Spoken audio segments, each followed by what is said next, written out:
hard shit, so bow your head and pray to the music. Underground, mainstream, he got it, whatever your thing is. So tap in and turn up. Tap in and turn up. Tap in and turn up.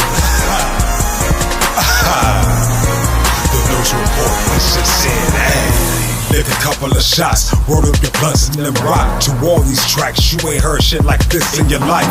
Vibe while your wolf is not. Bars over 808 drops. Goes ride the whip till he slaps on your block and spin it twice. No artillery clapping, let the heaters bang. CJ put respect on it when you speak his name.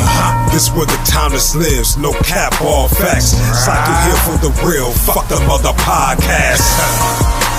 You know you want that hard shit, so bow your head and pray to the music. Underground, mainstream, he got it, whatever your thing is. So tap in and turn up.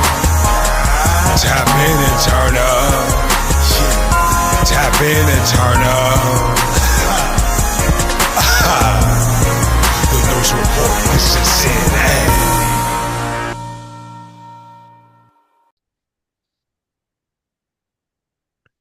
I am the music god.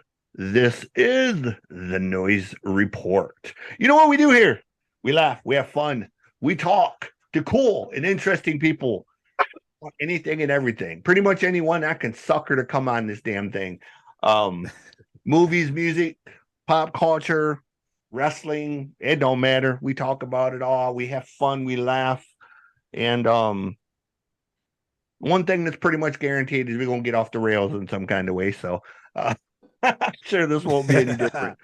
Those of you joining us down at the bottom, you see the man. You've seen him before. This Xcursion. Over my left, right, whatever direction you see her. This is Dynasti. This is her first time on here, but won't be the last. And we're going to get you familiar with her, what she got going on, what these two are working on together. We're going to talk about some of the things we're going to be doing this summer because there's shit happening on that end. So with all that said, welcome. Hey, glad to be here.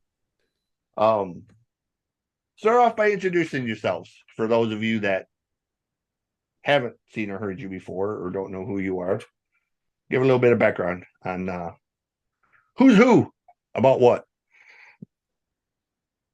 Okay.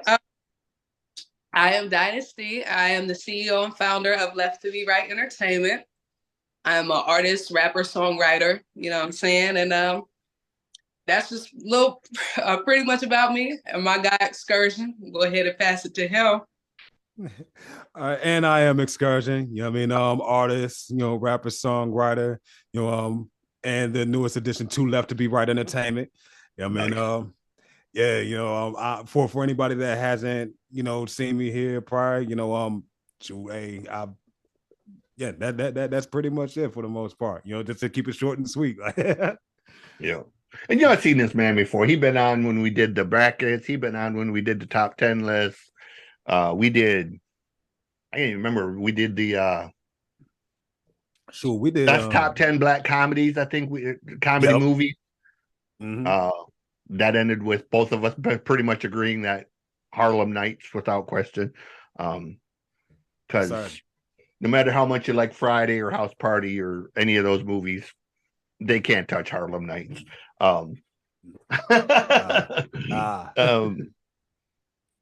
We've chopped it up about all kinds of stuff. And yeah, man, everything from hip hop to wrestling to movies to just life, man. Those of you that don't know the background, I met this gentleman through G Black. It's been a few years now. Probably 4 or 5 years now, I think. And got introduced to her through him. So we're going to continue kind of down that line of keeping the support going through, you know, not just Akron, but independent artists in general. And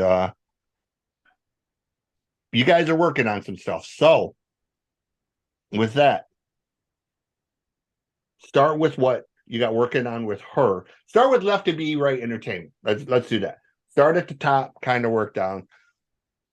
Give us an idea of what Left to Be Right is. Kind of, because it's more than just music. Okay, so Left to Be Right, we are an entertainment company. It really just kind of stemmed from wanting to provide a platform for a lot of artists who were different, not necessarily what society is scoping, what society is asking for, just pretty much a forum for artists and, you know, other personalities to kind of come and be themselves. You know, we kind of sharpen you up, to shape you up, to be your best version and not to change anybody. So that's pretty much that was. And it just stemmed from an idea that I had, and I just kind of decided to take it from paper, put it in motion back in 2017, registered with the state of Ohio, put out our first merch. And then from then I've just been kind of, you know, putting out music, networking, going to different events. And that is how I met Xcursion, actually. Nice. Yeah. We met through Sharice Bryant in My World Studios. She would host these mix for different artists. And I believe he approached me after, I want to say after the stage or something like that. And we kind of chopped it up from then. And I want to say maybe a year later after that, I kind of asked him, I said, hey, you know, don't think I'm crazy or anything, but, you know, you remind me of DMX and you remind me of this, and I'm just messing with your vibe. I love you so much. And would you want to be a part of Left to Be Right? I was scared. I've told him multiple times if DMX and Method Man had a love child, that'd be him. So, and he kind of looks at me funny when I say that, but you know, but yeah, like, you know, it doesn't surprise me working in a room like he does. It's, you know. Oh man, yeah. Hey, it just is what it is. I said, nah, I'm even just to even like give this one to the both of you. I worked at a spot called a spot called Wingstop. Like folks don't know what Wingstop is, but I went to I work at Wingstop, and what was it here? Like some of my music got played, you know what I'm saying, like, you know, to the other coworkers and everything like that. And one of the managers said that I sounded like DMX. And I mentioned, like, yo, that's one of the two people that I get the most. You're saying DMX and Method Man. And he was like, yo, I see Method Man too. I'm like, hey, it just is what it is. Like, I know I'm not shaking that. I mean, like, shoot, not that I would try to shake it anyways. You know what I mean? I love both of those artists. Method Man is one of my influences. While I don't think that there was any direct influence by DMX, there's definitely like some things and whatnot that I know resonates with the both of us, especially like with our ad-libs, you know, and I get more into like my gritty style or whatever like that. You know what I'm saying? But yeah, I see it, so I don't trip at all. You know what I mean? But like it's just wild. Like, yeah, I don't care how long I go into this, I know I'm not checking those two. Yeah, like it's, you know, the thing is people think artists sometimes set out to copy somebody. And it's not as simple as that. Like sometimes you just sound how you sound.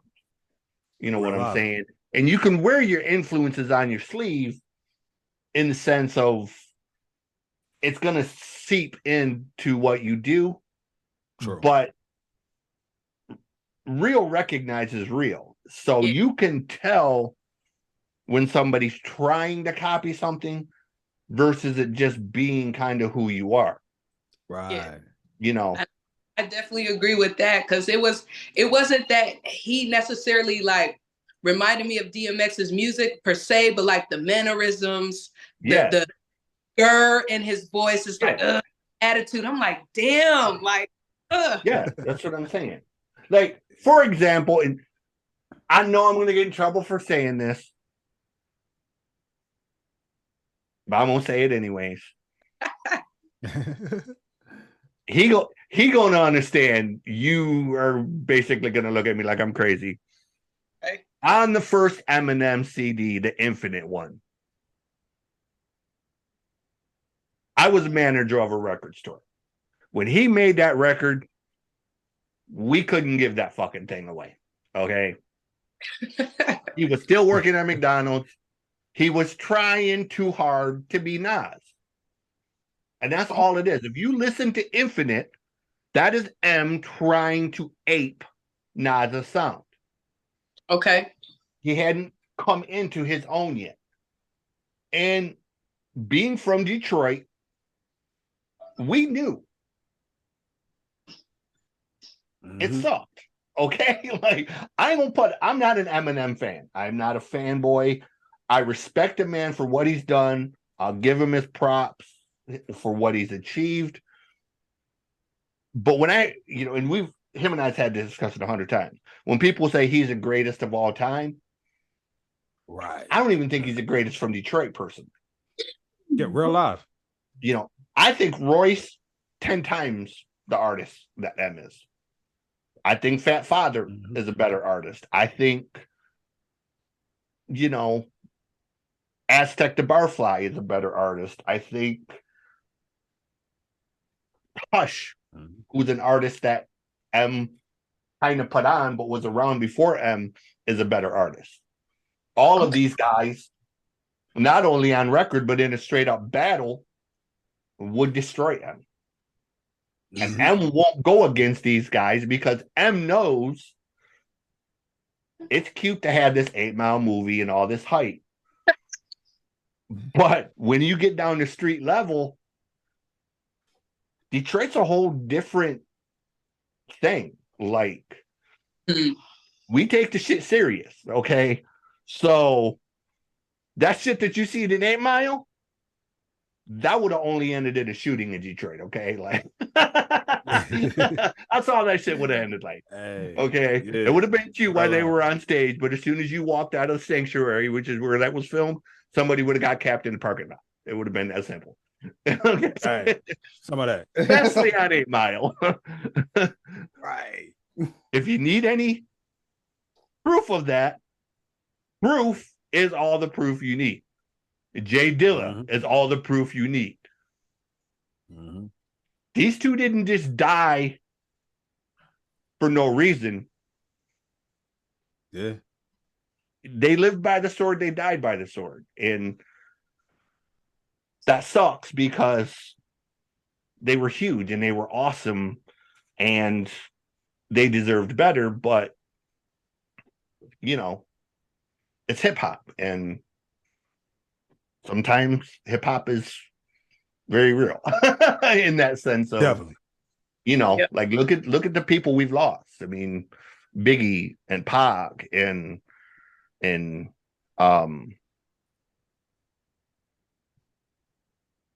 goddamn, I can't even remember his name out in LA that just died.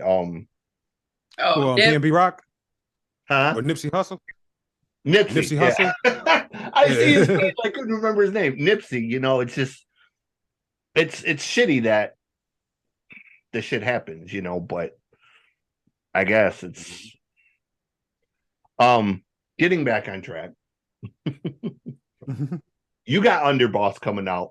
You guys are working on CD together. Kind of touch on that a little bit. Give us some, what's going on with that. What's coming first? What's coming second? Well, I know here now with Underboss, that is coming first here. That's coming out at the end of this month. Yep. It's January 31st. Finally, you know what I mean? Like, 16 years in the making, and that's no exaggeration. Right. Yeah, like real life. I like, hey, listen, I beat Dr. Dre. Leave me alone. But so you're turning into the Axl Rose of hip hop over here. Hey, we're alive. But it is coming out at the end of this month. You know what I mean? I'm definitely glad, that, and like I even said here too, like I will, like, make a post or whatnot and shoot, probably even like record some videos or whatnot, given the history behind this, just even with the time behind it. But I'm glad that it is coming out on a label, because You know what I mean? Like, you know, this was made, one, in dedication to the person that even offered me my first record deal, one. And then two, like, you know, I was trying to capture the sound of that record label because it never really had an opportunity to launch. It crashed before it could launch. You know what I'm saying? And just even knowing the music that was being made and what we was preparing for, like, to release. You know what I mean? I wanted to capture as much of that, you know what I'm saying, off of my memory as I possibly could, you know what I'm saying, to translate into this project. You know what I'm saying? So now having finally like completed that, and then, you know what I mean, you know, having this being released under Left to Be Right Entertainment, you know what I mean, another dope ass label that I'm proud to be a part of. You know what I mean? Like, it's just like it just caps everything off for me here on that. You know, Right. but yeah, January 31st, that's coming out. And then following that, me and Dynasty, we do have a project together called Forgotten Entries that's coming out. And I like like that title. you say, yeah, you say, oh yeah, I loved it. She came up with that, you know what I mean? And I like, yeah, no, that's the one, you know. And like when I say, I can't wait for y'all to hear this. Like, you know what I mean? Yeah. Like we done already said amongst each other, we're not like, this is a no skip project, you know what I mean? And like, that's to no exaggeration. Like, every track on this thing is a banger, you know what I'm saying?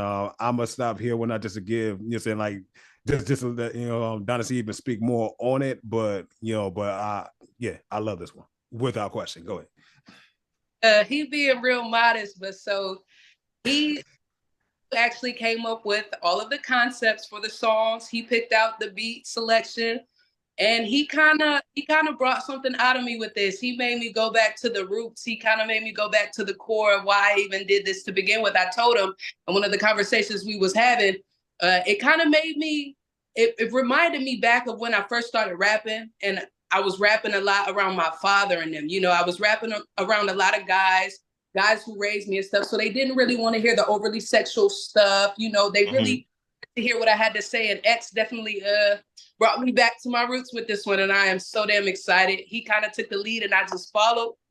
And I am excited for y'all to hear this. I'm excited for it to come out because it's cool. It's really cool. You know, sometimes you hear a title or you hear a phrase or something and it just sticks with you. And, you know, there's what I want to work on when I do mine. A lot of these ideas, songs have probably been around longer than what you've been working on under Boss. Some of these ideas go all the way back to me being in a metal band back in the early 90s. Gotcha. But because of, for lack of a better term, because of my psychotic mind when it comes to music, you know, I have this idea that I want to be the first genre-less artist. Okay. And just literally, I don't want to be the guy that somebody says you're a rapper or you're a country artist or you're a metal artist. I'm just going to be the guy that's dropping songs and you are never going to know what I do until it hits you. It may come out sounding like Johnny Cash. It may come out sounding like KSR1. It may come out sounding like Metallica. It might come out sounding like Blue October. But all of these ideas that I have, there's probably 12 different genres within 20 songs. Okay. And some of the genres are just going to completely clash in ways that people are just going to be like, no, you know, like that shouldn't work. But because of it, there's been this running joke that what the title should be. And I know the title I'm going to use. And the couple people I've told, as soon as they've heard it, they were like, that's too long. But it was an idea that started when I was 13. We had a school project and we had to write an autobiography per se. We had to come up with the title of our own autobiography. Right. And the title is the menial mumblings of a musical madman. Okay. And it is long, but it really perfectly sums up what I'm trying to do.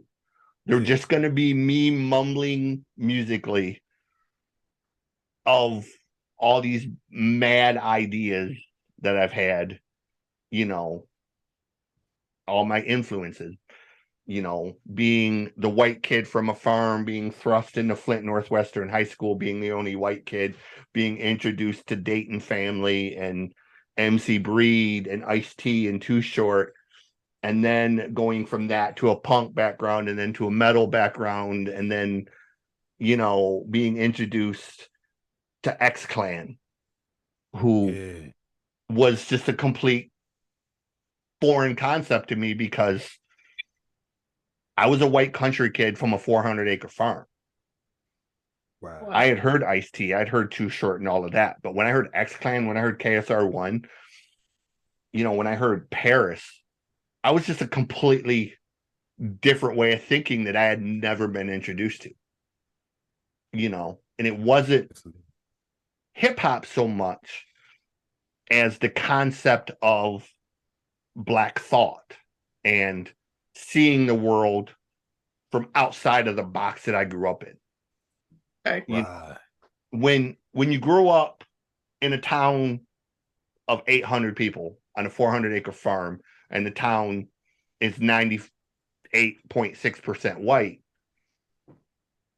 you think it's a white country kid. So, you know, and we've had this discussion. You know, when you hear KSR1, when you hear X-Clan, when you hear Paris talk about and rap about what they talk about, okay, it's, you know, it's not just hip hop. It's for lack of a better term, it's kind of a mental awakening. You know what I'm saying? It's a different perspective on the world that you don't get to see. And, you know, racism is a funny thing because I've learned over the years that I'll never condone racism, but the biggest problem with racism is they've never been taught different. You know what I'm saying? Racism is a learned behavior. Yeah. So when you run into somebody who's a racist, because they've never been taught different. Mm-hmm. They grew up thinking that. They grew up believing that. They grew up with that shit in their head, and they've never been shown different. They've never been introduced to anything other than garbage. So it's garbage in and garbage out. You know what I'm saying? So I'm not saying condone it in any sense, because absolutely not. But oh no, I get you. It's the mentality of, it gives you an understanding of why it exists and why even now we fight against it continuing in the news, in music, in the media.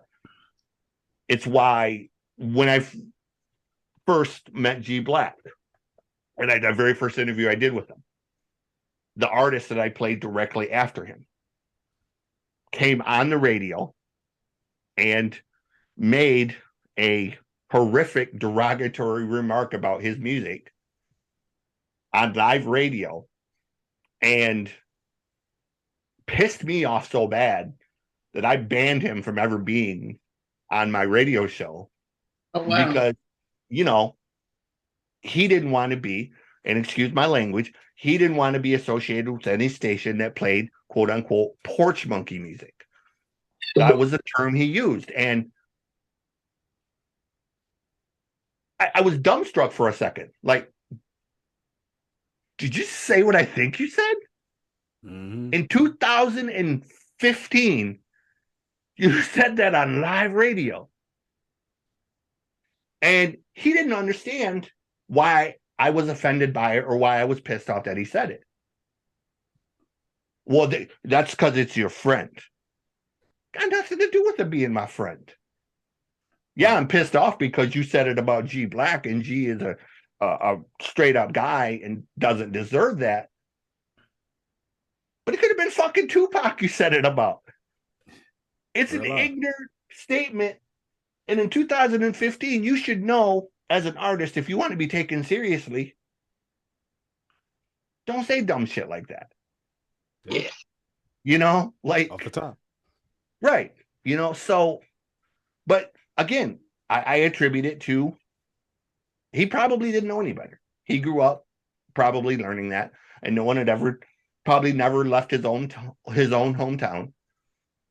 You know, and even me, I didn't know better until I was put into foster care and went to Flint Northwestern, and then lived in the Philippines and lived in Brazil and got to actually see the world from the perspective that other people see it, you know?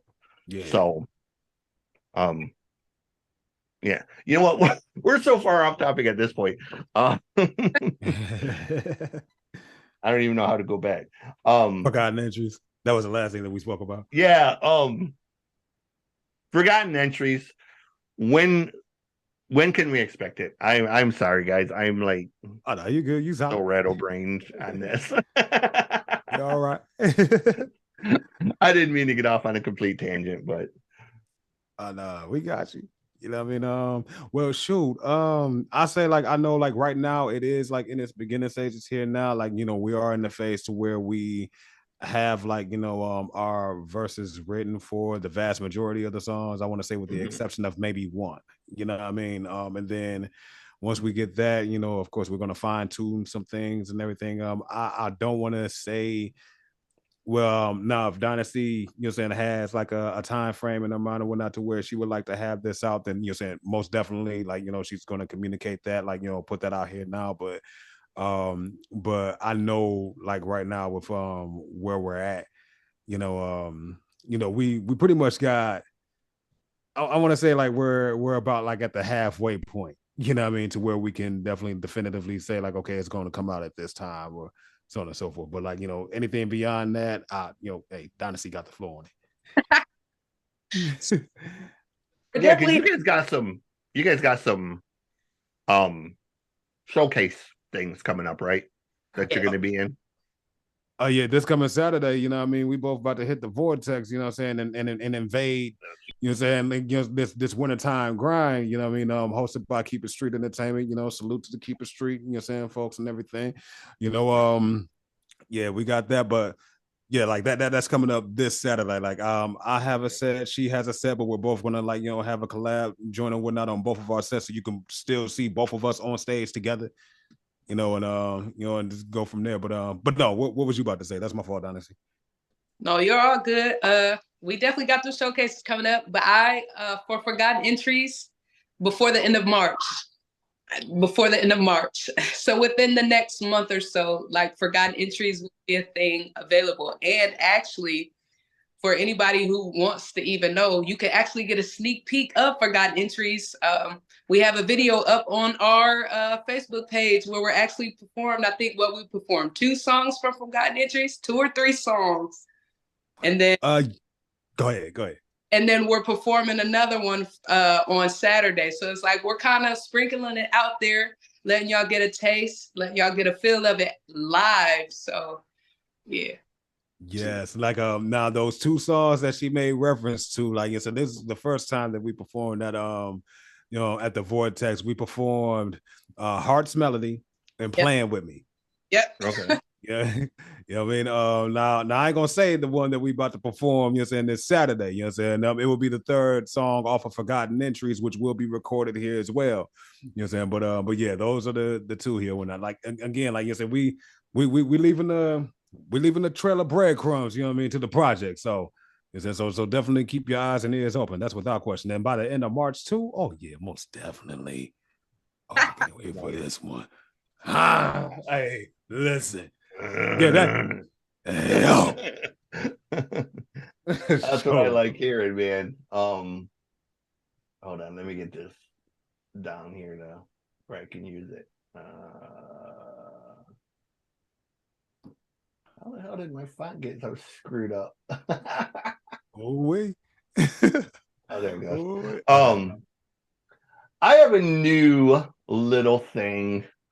I'm going to run you off through it real quick. Not really a game or anything. It's just a little segment. We're going to test it out.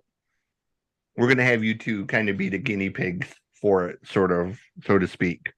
I'm going to throw out some names, and you give me your first thoughts, opinions. Can be a couple words, be a couple paragraphs, whatever. Your thoughts on the person, maybe how they influence you. Maybe you like them, maybe you don't. Just kind of maybe where they fall on the scale for you as hip-hop artists. All right. So the first one I'm going to throw out is my number one, my all-time favorite, KSR1. All right, I'll go ahead and get this one. Like, first thing that come to my mind, Teacher.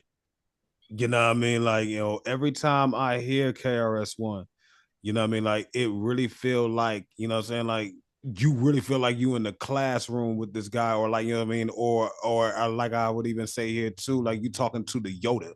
You know what I mean? Like, you know, and you talking to the Oracle, and you know what I'm saying? He just dropping, like you're saying, gym at the gym on you and everything. You know what I mean? Like, my favorite album from him personally, my personal favorite from him.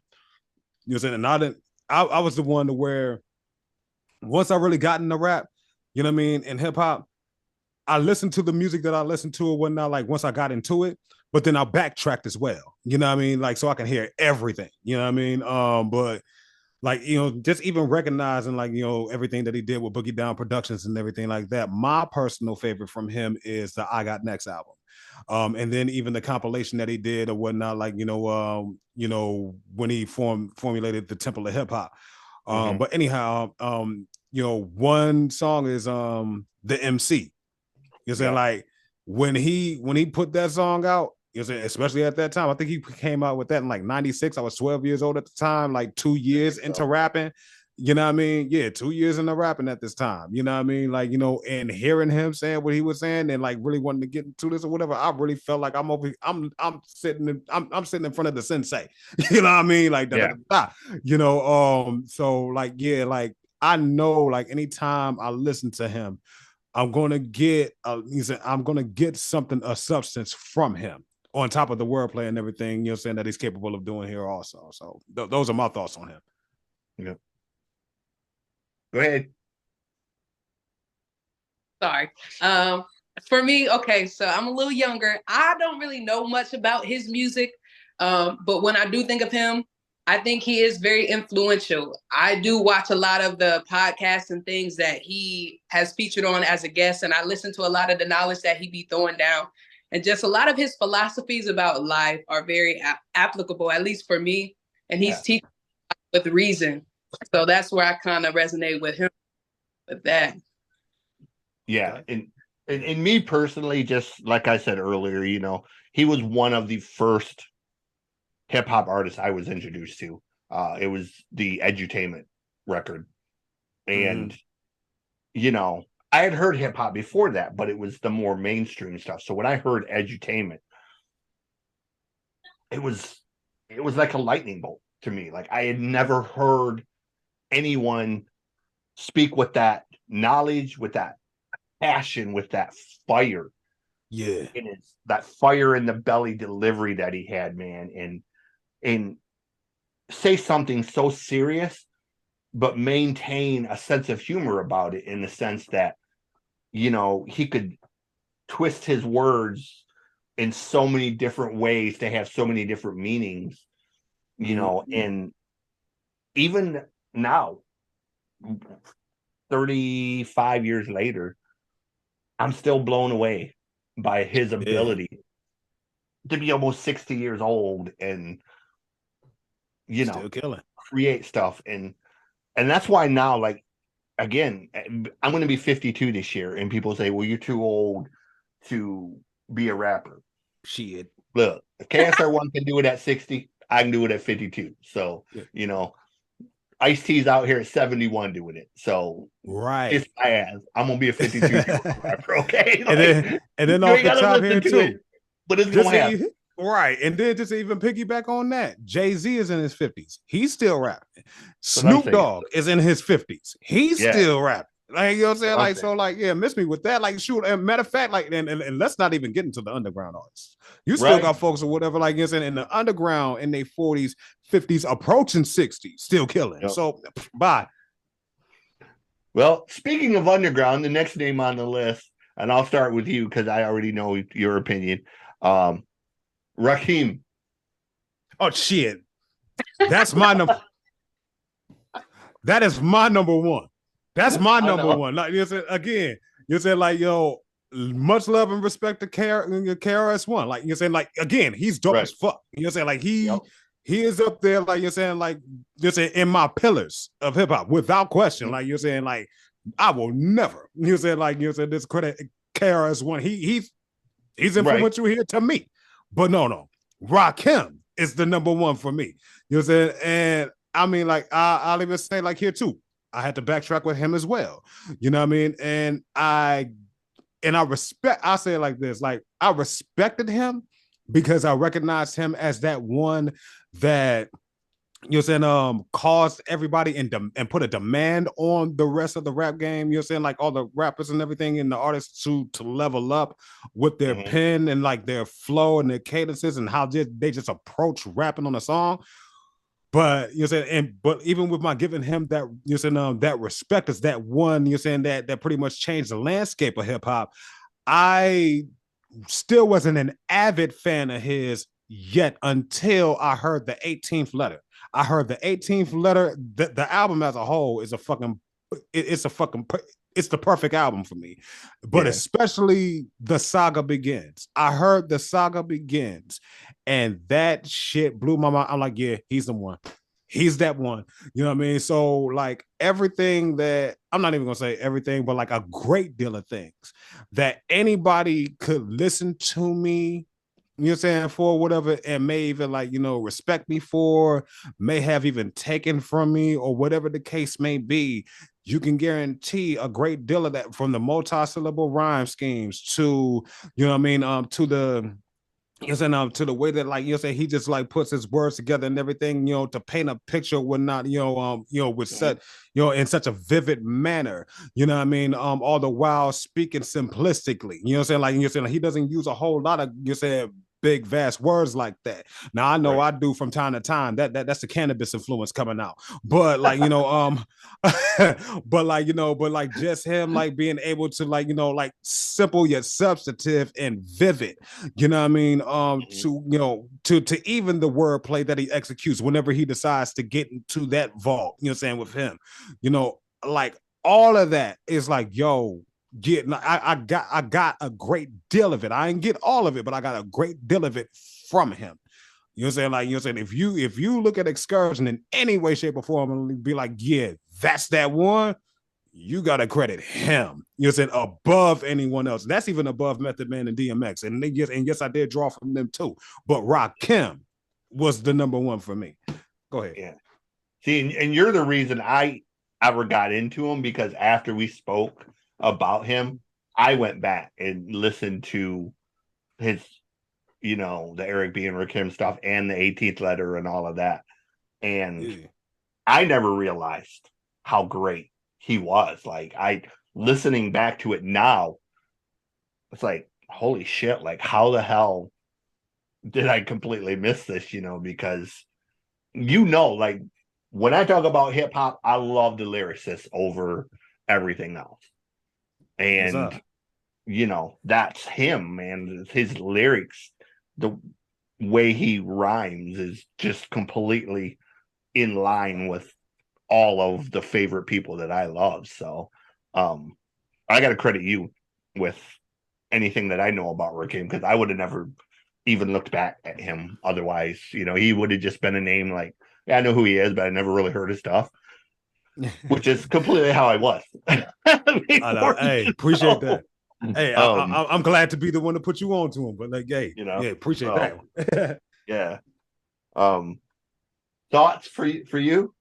I You know, I don't know much about his music. So I'm like still a student of this thing, which is one of the reasons why I tell X all of the time I appreciate him taking his chance with me because he teaches me a lot. I learned a lot from him. So like I'm still a student of the hip hop game. So I'm still kind of learning myself. So I don't know much about Rakim. I can't really speak on that. So Oh my God, all right, Dynasty. Like, yo, hold on. I'm sorry. My apologies. No, I just want to say this one thing to Dynasty, and we moving right on. Yeah, Dynasty, the next time we link up, I'm definitely, matter of fact, we ain't even got to link up. I'm gonna send you some stuff on Messenger. You know what I mean? So that you can like especially when it comes down to the 18th letter. Like you're saying, like that, like I said, that was the album that made me a fan of him. Yeah. And it was like, you're like, yo, he is like just that Yeah. guy. Like you said. So I'm gonna send that to you here after this. But no, go ahead. That's my fault, Chris. That record is definitely on some Wu-Tang shit before Wu-Tang was ever Wu-Tang. So Yeah.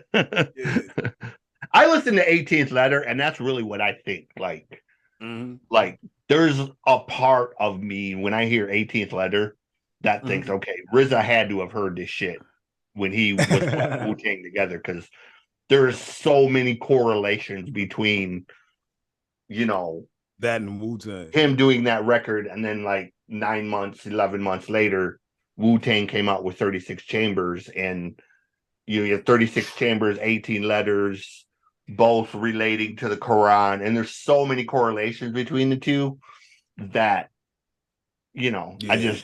RZA had to have heard that record and been influenced by it. And I've never heard him speak one way or another, if he was or wasn't. But anyway, we're gonna mention a couple female names just to one old school, one brand new or newer-ish. MC Lyte. MC Lyte, I respect her. You know what I mean? Like, yeah. okay. No, I see it. You know what I mean? But I would say What with you say MC is still Lyte, paper thin. hey, off the top. No, but old school. no, hey, off the no, hey, shoot, hey, I ain't mad at it at all, not in the slightest. but no, MC Lyte. Now, while I will say I don't have a whole lot of thoughts about her, you know what I'm saying? I mean, like I'm familiar with her and everything. I do give I do give respect to her because she was one of the first ones, like one of the pioneers of the gritty, rough style, you know what I'm saying, female MCs out there. She made you put respect on her name. Long story short, you know what I mean? Like you said, you know, between her and Queen Latifah, you know what I mean? That's the thing. Like those are my exact thoughts on her and Latifah, especially. Is they made you put respect on the ladies' names. You know, like before them, you had females before them, but it was more haha, giggle kind of, you know, Roxanne Shante, as amazing she was. I don't think anyone really gave her the respect she deserved. And some of the other ones, you know, but you know, Latifah and Lyte said, look, you gonna respect. That was in your face with it. Right. Like, you gonna respect this one way or another, you know, and off the rip. And you know how I feel about Latifah. Like, you know, like I don't think there's a more perfect woman walking this earth than Latifah, personally. But that's just me. I feel it. So go ahead and get your thoughts on MC Lyte. She's so a pioneer for me in my eyes. My favorite song two. I have two. Light as a Rock. First of all, and that song went crazy. I love the way that she was speaking, and her song "Keep On Keeping On." Michael Jackson's Liberian Girl. I just love the way that she held her identity. It was like, it wasn't too masculine, but it also wasn't overly sexualized the way like Little Kim and a lot of the other females were. It was like, I'm the chill home girl, but like I do have something to say. You know, I can rap with y'all. We can have a conversation. She was cool. Yes.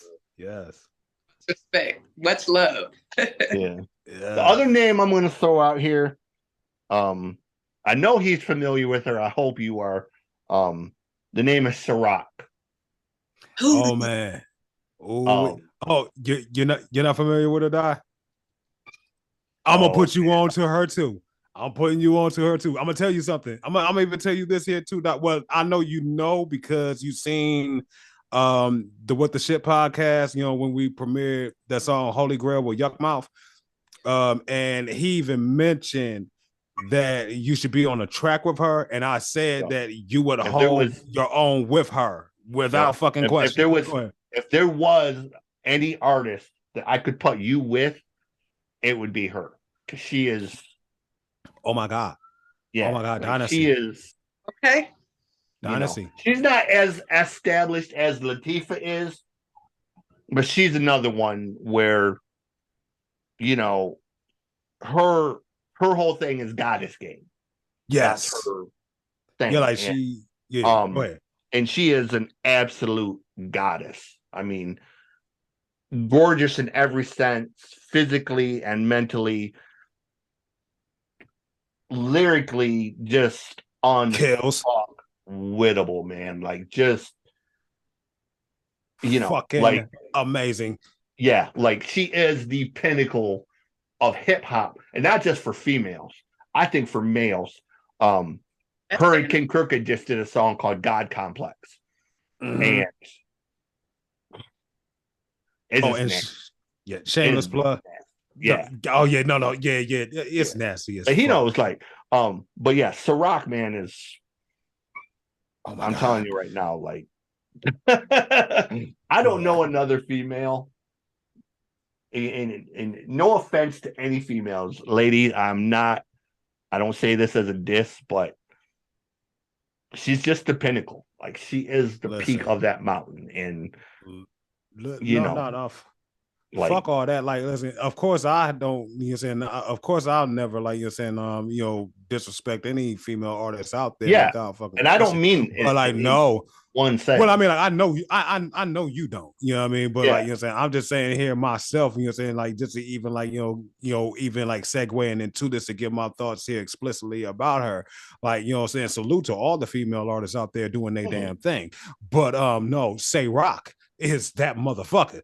You know what I mean? Like, just off the top, like, not like, no, like, you know what I mean? She, like, that's the motherfucking bar. I don't give a damn. You either gonna meet it or raise it, but like, no, that's the bar. You know what I mean? So like, no, fuck all that. You know what I mean? But like, but yeah, just to give my thoughts and whatnot. And yes, I am gonna put you onto her too, because she is dope as hell. And I meant what I said here too about you holding up with her, whatnot, in the event y'all collaborate. I meant that shit. Oh yeah. Oh, I know. You could hold your own against her and with her. Oh no. Yeah. Off the rip. But go ahead. Ciroc is.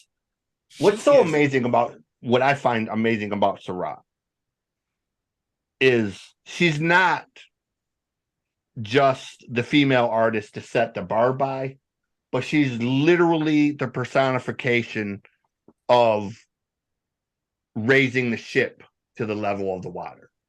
You know what I'm saying? Short. She's not trying to rap over other people and make them look bad. She's literally rapping in a way where she elevates everybody that she's with, whether it's male or female. She just makes people sound good because she writes in a way, she raps in a way that, whether it's King Crooked, whether it's Planet Asia, whether it's Soul Messiah, whether it's Shay Noor, whether it's whoever, she just elevates their sound, man. And the first time I heard her, she was with Brother Ali. And it was just like, damn, like, it was so. Brother Ali is such a badass lyricist in his own right. True. She came along and wrote these two verses on a Brother Ali track, and you were just like, damn, you almost forgot Brother Ali was on the damn track, because she just, but she didn't do it in a way that was, showing off or anything like that.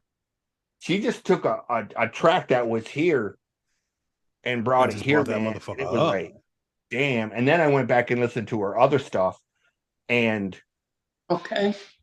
you know, there's a beauty about her, man, about what she says and the way she's almost like a female KSR1 in a way. Like when she speaks, it's elegant and there's a knowledge and a self presence in her words that lets you know you want to pay attention to her and you want to hear what she has to say. And it's not just words she's saying, they mean something, you know. And yeah, like I'm so blown away by her. Like I'm, you know, I sound like a fanboy when I talk about her, but I really am in a way. Like I just ain't nothing wrong with that though. Yeah, like I'm saying that she's sounding like Fluid, and I need to get hip. Because if she's that, then that's no. I'm putting you on, Di. I'm putting you on because here's like my thing. Here's my thing, and I'll choose my words carefully with this. My biggest thing was female rappers. Look, they do what they do, and that's cool. But rappers like Cardi B, Nicki Minaj, whatnot, don't do anything for me. Okay, you want to rap about sex and that type of stuff. That's cool. Do your thing. I won't knock it. But to me, that's kind of like, it's almost like the lowest common denominator.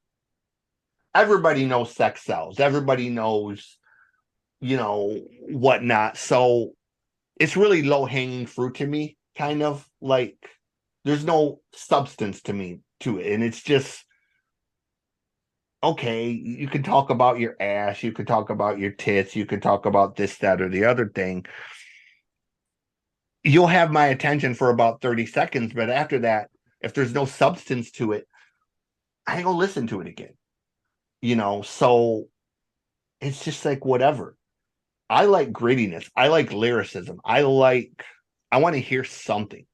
So for me, I want to hear a Rhapsody. I want to hear a Ciroc. I want to hear a Shay Nor or a Mia X. You know, I want to hear something. I want to hear you say something that means something, that has some heart in it, has some soul in it, that has some essence of who you are as a person in it. And that's the thing with me, you know, like it just, I don't care where you're from or what your story is. If I can't connect with you on a mental level, correct. You get about 2 minutes of my time and then I'm moving on. Like there's too many great hip hop artists out here to waste time on people who ain't saying nothing. Like, you know, like off the road. Yeah. So next one on the list, sadly, we just lost one of their members, 3-6 Mafia. Yeah, rest in peace, Gangsta Boo. Yeah, you know, man. But another, you know, man, another great artist, man. You know what I mean? Yeah, we lost. We lost a great one with that one. You know what I mean? But Fearless. But off the top, yeah, she was. Yeah, she was. But I said, like with 3-6 Mafia, they, first of all, I will never get the beef that they had with Bone Thugs and Harmony, and even you're saying like the thought that they had about Bone stealing their style, like they were like two completely different motherfuckers. First off, like I didn't like get that. Yeah, they were like 3-6 Mafia was a mix of crunk and horrorcore. You said like Bone Thugs was just talking about, you said they were a mix of street and I want to say there's a little horrorcore element in that and whatnot, especially with them like going off into the Ouija shit. But like, but even then, like, you know what I'm saying, like they were two completely different groups. So like that was just weird as hell, their beef. You know what I'm saying? And even with 3-6, like, you know what I'm saying, initiating that dissing them. But anyhow, but like just sticking with 3-6, you know what I mean? 3-6, Juicy J was my favorite from 3-6 Mafia. You know what I mean? But like they, again, like they had like that, they had that the perfect blend of the dark style or whatnot, you know what I'm saying? And like, yeah, the dark essence or whatnot of their music, Mm. all the while still, you know what I'm saying, keeping your attention here when they decided to get on the streets, you know, get on the street shit. And then, like, you know what I'm saying, still know how to, you know what I'm saying, get you moving here, whatnot, you know what I'm saying, when they decided to, you know, get on their club shit. You know what I mean? Like, they, you know what I'm saying, like, I'm not gonna say like they by no means were a jack of all trades, but no, the different areas that they touched and they covered with their music, you know what I'm saying, they did exceptionally. Yeah. So, like, you know, right place at the right time, man. I think. Long story short, yeah, you know, because I was in Little Rock when they kind of broke, and Southern rap took off. So again, you know, if I would have been up north still, if I would have been still living around Detroit, Flint, whatever, 3-6 Mafia probably would have flown completely under my radar. Right. But because I was in Little Rock and I was, you know, just 40 miles down the road from Memphis, we got the whole Southern thing full force. We had all the Little Rock rappers. We had the Memphis rappers that were intermingling. And then, you know, it was funny. It's funny now, like, you keep seeing Jelly Roll and how Jelly's blowing up. Right. Okay. Way back then, Jelly was around even then. Yeah. Jelly was part of a group with Big Smo, Haystack, David Ray, Alexander King, called CWB. They were the Crazy White Boys. And they were part of that whole Nashville Antioch group that were in there with Little White. And when Little White and Jelly did that record together, people were like, oh, you know, Lil White's bringing Jelly up. Well, Jelly was around before Lil White was.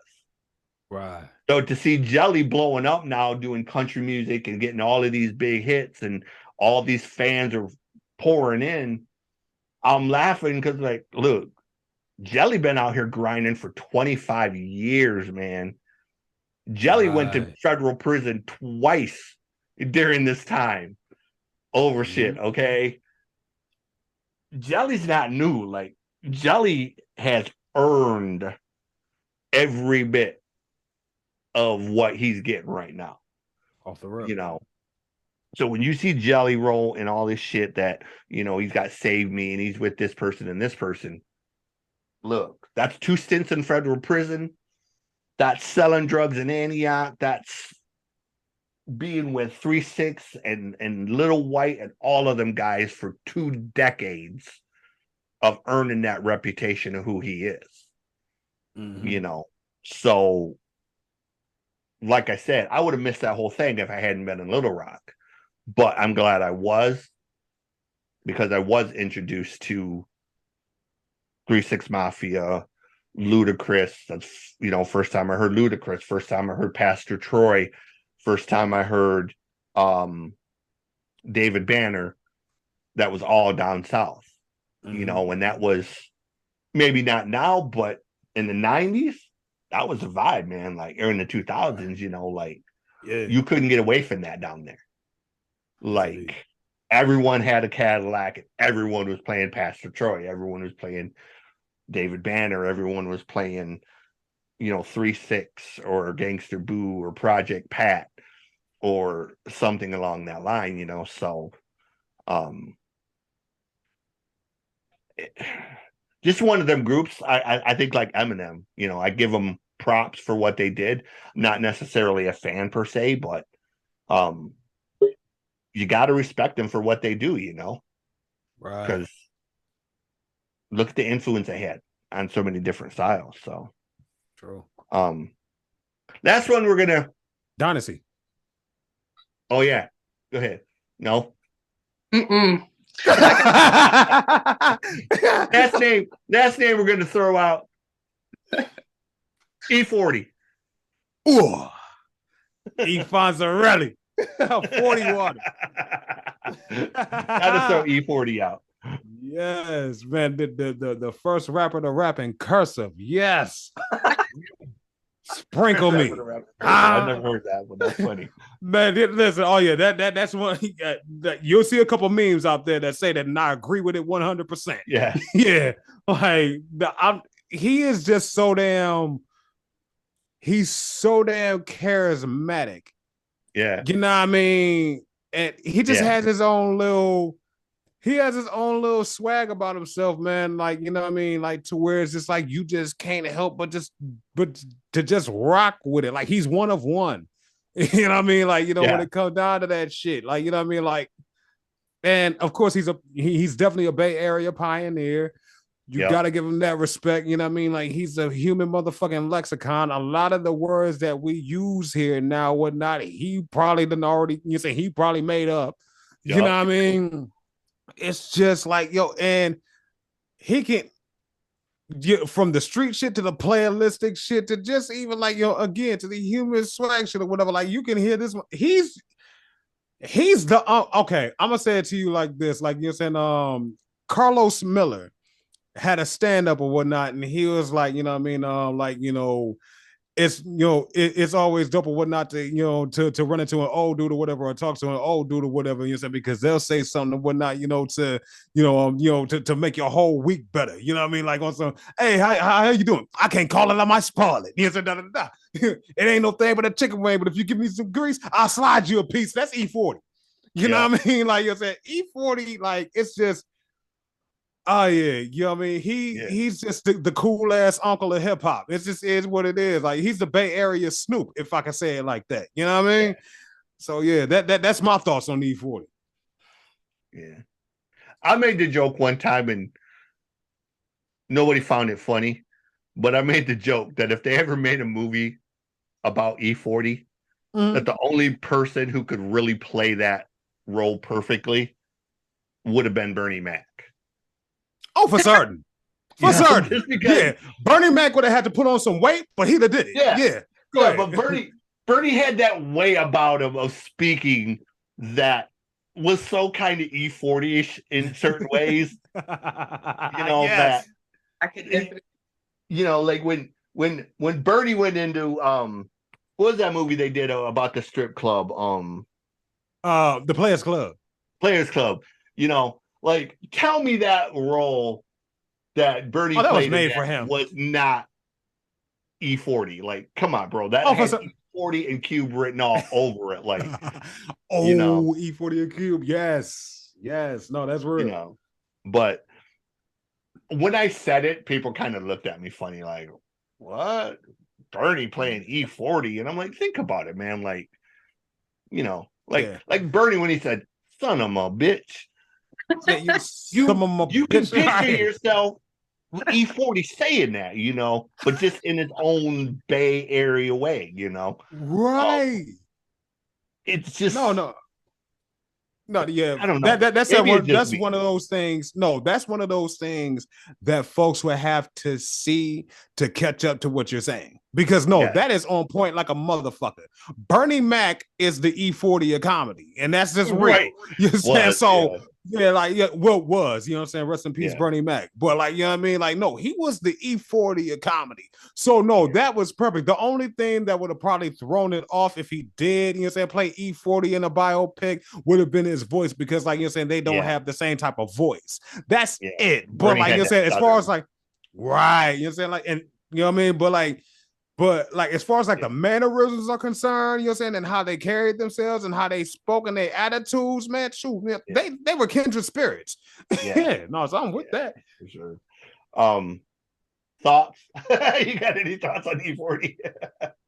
No. All right, let me do this for you, Dynasty. Who are some of the people that influenced you musically? Doesn't have to be hip hop, but just musically, who are some of the people that kind of made you want to do this and pursue it and, you know, influence the way you think about music? Because, you know what I'm saying? Let me just say I can breathe a little bit now, because it was making me feel like I was a fraud for a little bit. But no.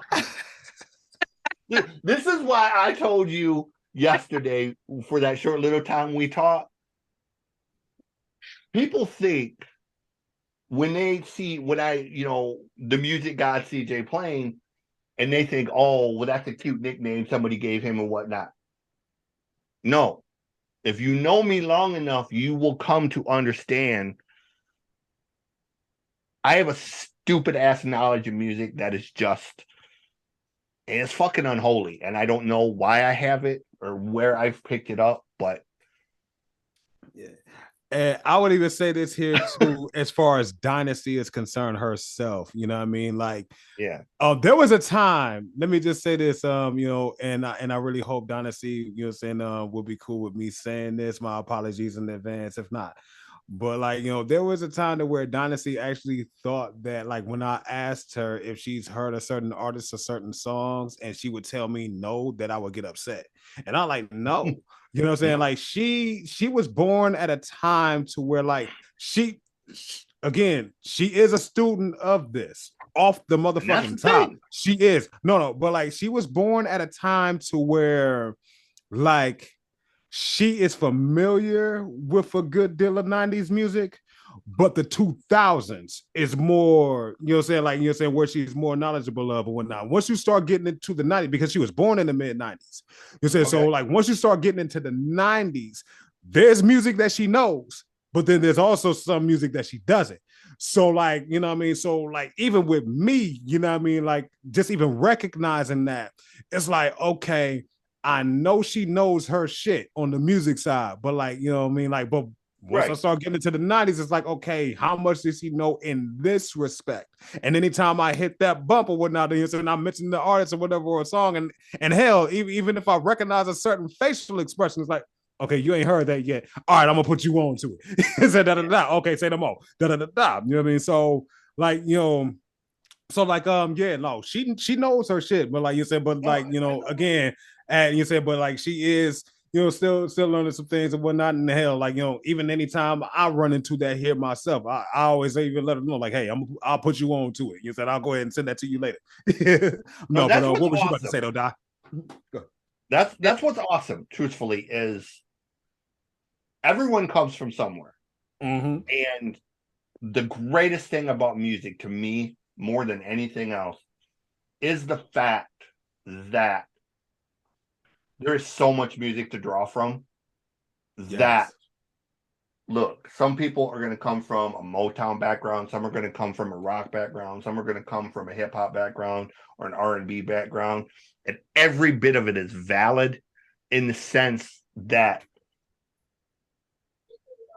it tells a story of who we are, not only growing up, but what we've been through in life, because music is a soundscape. Yeah. And people use music to tell stories, and they relate to music on that level, whether it's marriage, whether it's divorce, whether it's death, or the happy times in life. There's a song for everything. When your kids are born, there might have been a song playing on the radio at the hospital. There might have been a song playing somebody had, or you might have seen a video, or, you remember stuff to go with certain points of life. Right. You remember that 7th grade dance. Why do you remember that 7th grade dance? You remember that 7th grade dance because they played Bust a Move by Young MC, and you just, you remember that song, and that's what you remember about it. But anyways, sorry, not to interrupt. Your influences, what made you want to do your thing? Who made you want to do your thing?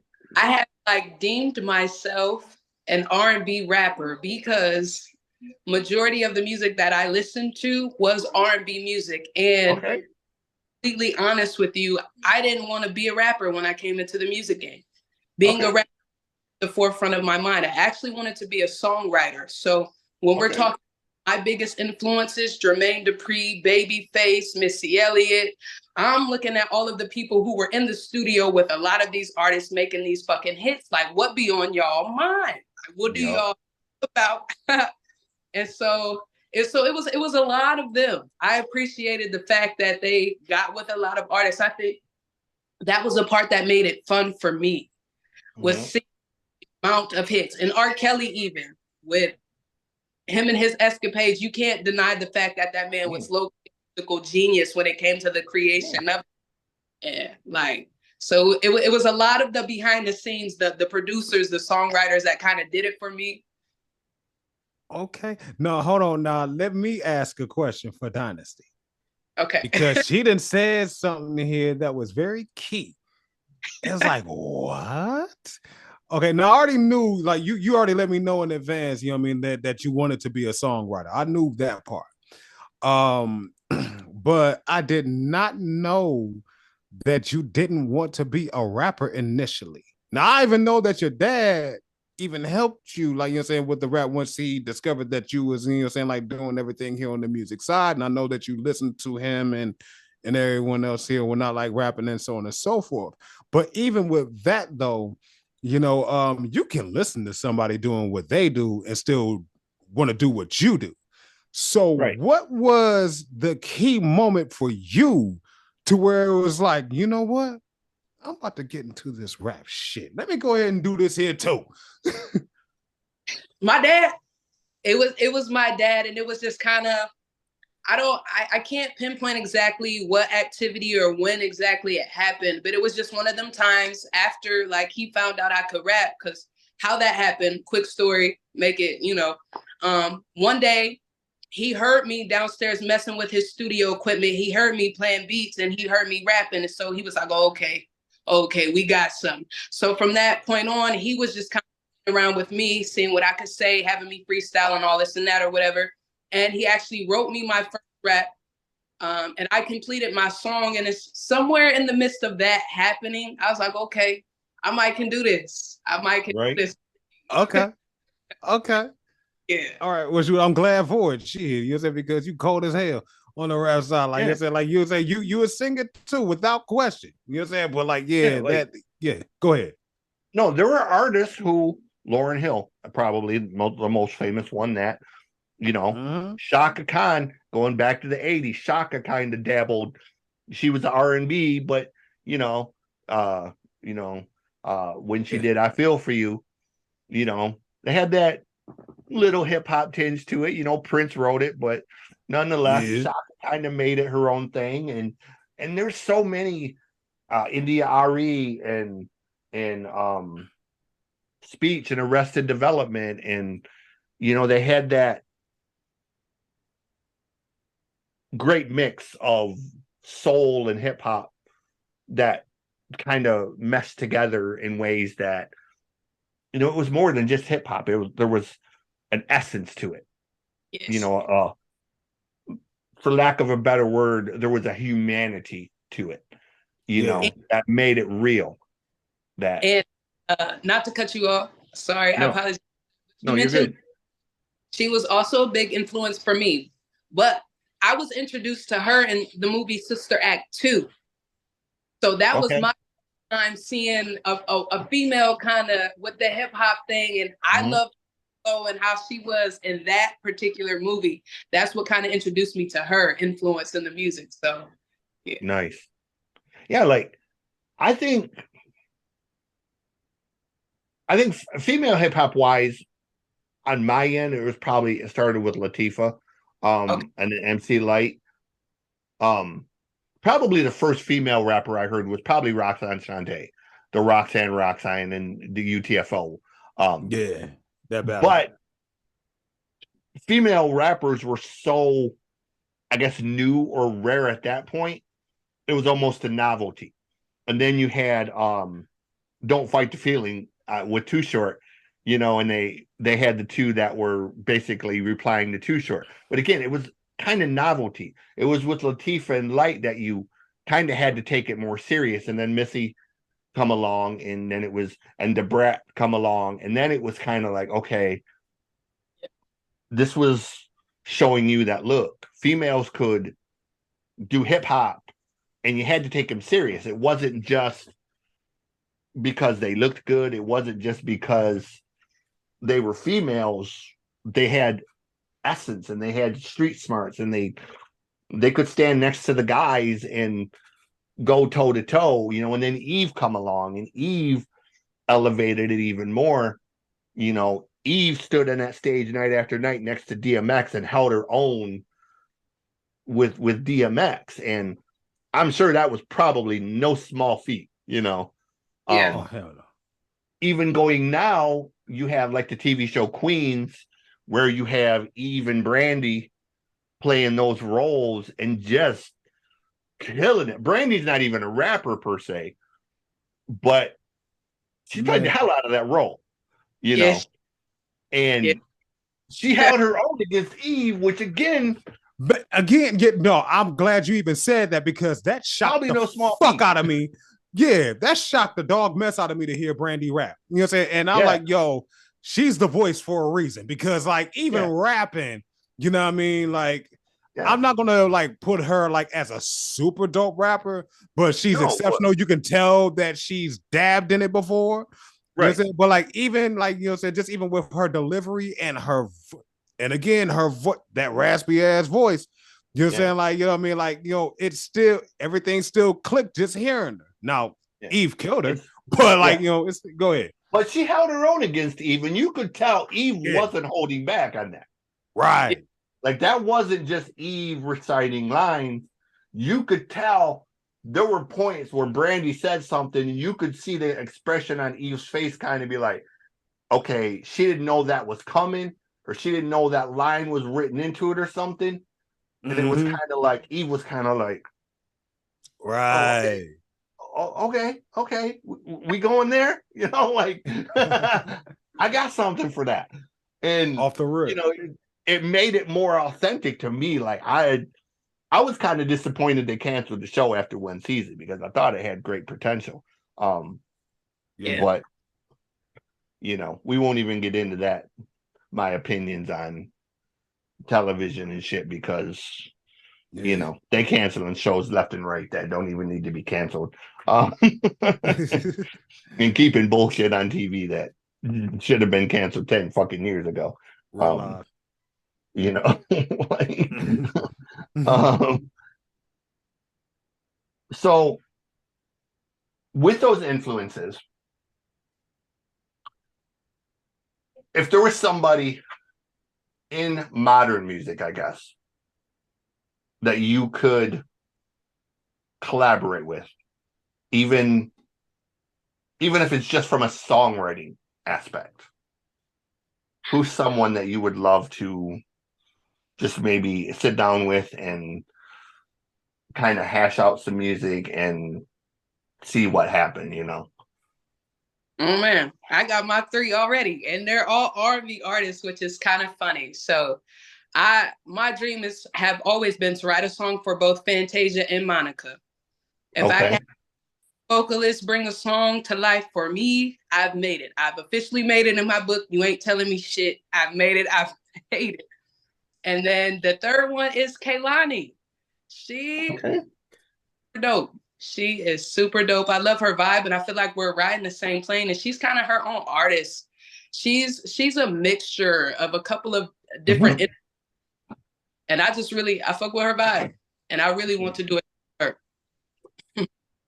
Fantasia was somebody that it took me a few minutes to kind of appreciate her. Okay. Like, she was a little over the top for me on American Idol. But Adam Lambert was the same way. When Adam was on American Idol, I hated him. And it's like, why is he over singing? Why is he adding notes that don't exist? Why is he doing vocal runs that don't need to be done? And then, you know, he did that first record, and it was like, okay, he's actually really good without all the extra vocal runs. And Fantasia was kind of the same way. Like, Fantasia was on American Idol trying to prove that she was Aretha Franklin or somebody, and she didn't need to. Like, she's a great singer without all of that extra Jennifer Hudson-ish shit, you know? Like, just let them be who they are as natural singers, you know? And I don't think Fantasia, on her records, I don't think she's really, you know, like, she's kind of a different singer than she was on American Idol, you know? And I'm glad of that because, like I said, it drove me crazy on American Idol when she would go on those big vocal runs. And it's just like, okay, that's like 37 notes that were not in that fucking song to begin with, okay? For no other reason, just to prove that she could sing an E sharp note, they added 37 extra notes to get her there. Why? Like, it just, it's, I don't know, like, it drove me crazy. I hate people who oversing just for the sake of oversinging. Yeah. And maybe it's just me being white and not understanding R&B the way that I should. But like when I hear, this is gonna sound horrible, but when I hear the national anthem, and they add all of these extra notes, and I've heard as many white folks do it just the same. It's like, look, that is not the way that is sang. Just sing the goddamn song the way it was written, man. Like, like, look, that was not written by Aretha Franklin. It should not be sung like Aretha Franklin. Okay. And it drives me crazy, but like I said, it's just chalk it up to the white boy not understanding R&B. So we're gonna leave it at that. What about you? Who I know a couple of yours, but other than SIBO and the obvious ones that we've discussed before, who are maybe a couple of people that you would love to sit down and do something with? Okay, yeah. So other than SIBO and Rakim, right? Like, yeah, Rakim, you can't tell me shit. If I ever do a song with Rakim, you can't tell me a damn thing. Right. I will retire tomorrow happy and go off into the twilight. But anyway, apart from them, of course, I actually, like, on some real life, I don't know if I mentioned this one or not, but I actually knocked off one of them, Yuck Mouth. Yep. Okay, so I didn't mention that one. Yep. Yeah. Yeah, you know what I'm saying? So, like, he was one of them. You know what I mean? You know what I'm saying? So I got that one under my belt. Thank God. Salute Yuck Mouth, the whole regime, you know what I mean? Smoke a Lot Records, you know what I mean? Hey, much love. You know what I'm saying? Yeah, you know what I mean? So that was one, but like, but out of the ones that I didn't do, damn it, man, I can't even say because like I got this one in the vault too, but it's coming out on another album. Cannabis. I finally got the one with Cannabis. You know what I mean? So like that's another one. But okay, let me get to the ones that I haven't done. That I still shit. Like, but you know what though? I'm not even gonna lie. Just even the fact that I'm struggling to find the ones that I haven't done yet, I'm happy as fuck for that. Because there was a time, especially in my first run, like in the 2000s, to where like I was remixing people's songs or whatever on mixtapes or whatever just to even prove like, hey, let me get an opportunity to rock with these industry artists. I can hold my own with these motherfuckers. And now I'm having the opportunity in this run to show it. So I'm happy for that just to even struggle with answering this question. But yeah, let me get to the ones that I haven't got in the vault or anything that I would love to do songs with, collaborate with. One, Sade. Sade, she is, I don't think she's ever collaborated with a rapper before. I know Crazy Bone did a song. I don't think she's ever collaborated with anybody, has she? Yeah, I don't think so. Like you're saying, like every album that I know of her, like it's basically just her. Like I don't think she's collaborated with anyone. So shit, she's only done like what 4 records in 30 years, isn't it? Something right. Like, you know, say she's the Dr. Dre of R&B. Like you're saying, like like she only does a record like every 10 years or so. Like she's supposed to have another one coming out next year. And what make it so crazy is I joke about that every time. It's like, like, you know what I mean? Like she'll put out a record or whatever, wait 10 years or whatever, know that people is waiting for more music or whatever, and just pop out with some more shit like, here, leave my ass alone. You know what I'm saying? And just go off another 10 years. But Sade, if I can get a hold to I don't give a damn if it's a song that she didn't finish yet. If I can get a collaboration with Sade, that would be dope as hell. The next, like another collaboration that I would love, especially now that he is out of prison, Mac from No Limit. If I can get a song with Mac from No Limit, that would be dope as fuck. And then the third one. You know what? For the third one, you know what? Fuck that. We doing 4. I'm sorry, we're doing 4 because I'm not about to leave her out. Number 3, Mia X. I need Mia X on the track. Yeah. You know what I'm saying? Like I need the queen that of the would tank. Be fierce. Oh man, I would love that shit. You know what I'm saying? Like, oh hell yeah. Yeah, I'm pulling out all the brakes on that one. You know what I'm saying? And then the other one, you know what I'm saying, and then the fourth and final one, because like it's like I feel my wheels turning now and I'm gonna stop myself. The fourth and final one that I will pull all the brakes out for, Jadakiss. Yeah. Oof, yeah. Jada got that voice. Jada got that voice. Sometimes, here's a funny thing. Sometimes the voice alone makes you a great rapper. Agreed. You know what I'm saying? Scarface, for example, is a badass rapper. We're alive. But if Scarface didn't have that voice that he had, I don't think it would be nearly as impactful or as meaningful as it is. Like, Scar's voice is what sells his style. It makes it, it gives it that coldness, that mean. Ice-T's another one. Yeah. Ice-T, when you hear Ice-T, it's his voice that sells what he says. True. It's got that ruggedness to it. It's got that, you believe what that man is saying. Because there is an authority to his voice. You know, when he dropped those couple songs a few years back, a man was 68 years old, still sounding just as lethal as he did at 30 years old. So sometimes the voice is just, Jada's another one. Jada's got that ruggedness to his voice. Kevin Gates has got that. There's something about Kevin's delivery, the way he delivers his words, that makes it believable.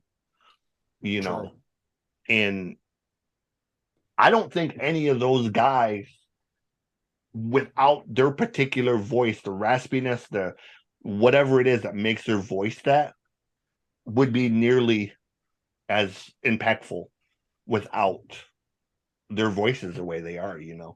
I feel it. Like, no, I definitely agree with every example you gave, especially Jadakiss, because like I remember him, like you're saying, releasing that track on Why. You know what I mean? And he even asked, like you're saying, why the whole world love my voice? Why? I try to tell him that it's a flow, son. I'm like, no, it's your voice. It's your voice, boss. It is your damn voice. You use the same flow on every song. It's your voice. You know what I mean? Like, you know what I'm saying? Like, you got the metaphors, you got the punchlines, you got the wordplay. You are a lyrical motherfucking beast. Yeah. But it's your voice, boss.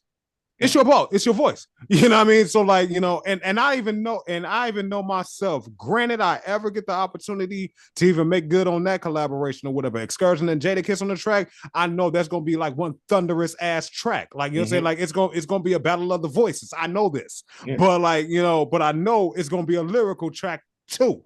You know what I mean? And that's going to be another one that, you know what I'm saying, that you know, to where it's like, okay, X, let's see how sharp your sword really is. Like, you know what I mean? Like, I'll even say this here too, shameless plug, you know what I'm saying? Me and Dynasti, along with, you know what I'm saying, the homie Chef Meadows, who's go by Chevy Smooth now currently, and Lil Flip did a song called That Hip Hop Shit.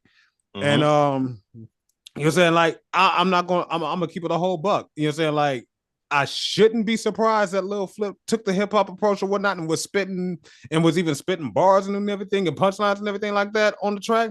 But I was, you know what I mean? But either way it goes, it's like, okay, I see you, but this is what I do though. So let's go. You know what I mean? But like either way it goes, like, you know, like I did what I did on that song. You know what I'm saying? And Dynasty killed the shit too. Like, did you hear it? Mm-mm. Did you? I'ma send it to Not you. that one. I heard the one with Yuck Mouth. Yeah, that's what I'm getting to next. You said, but like, yeah, no, Dynasty killed that too. I'm sending it to you. You know what I'm saying? Like, she was the first one to follow up behind Lil Flip.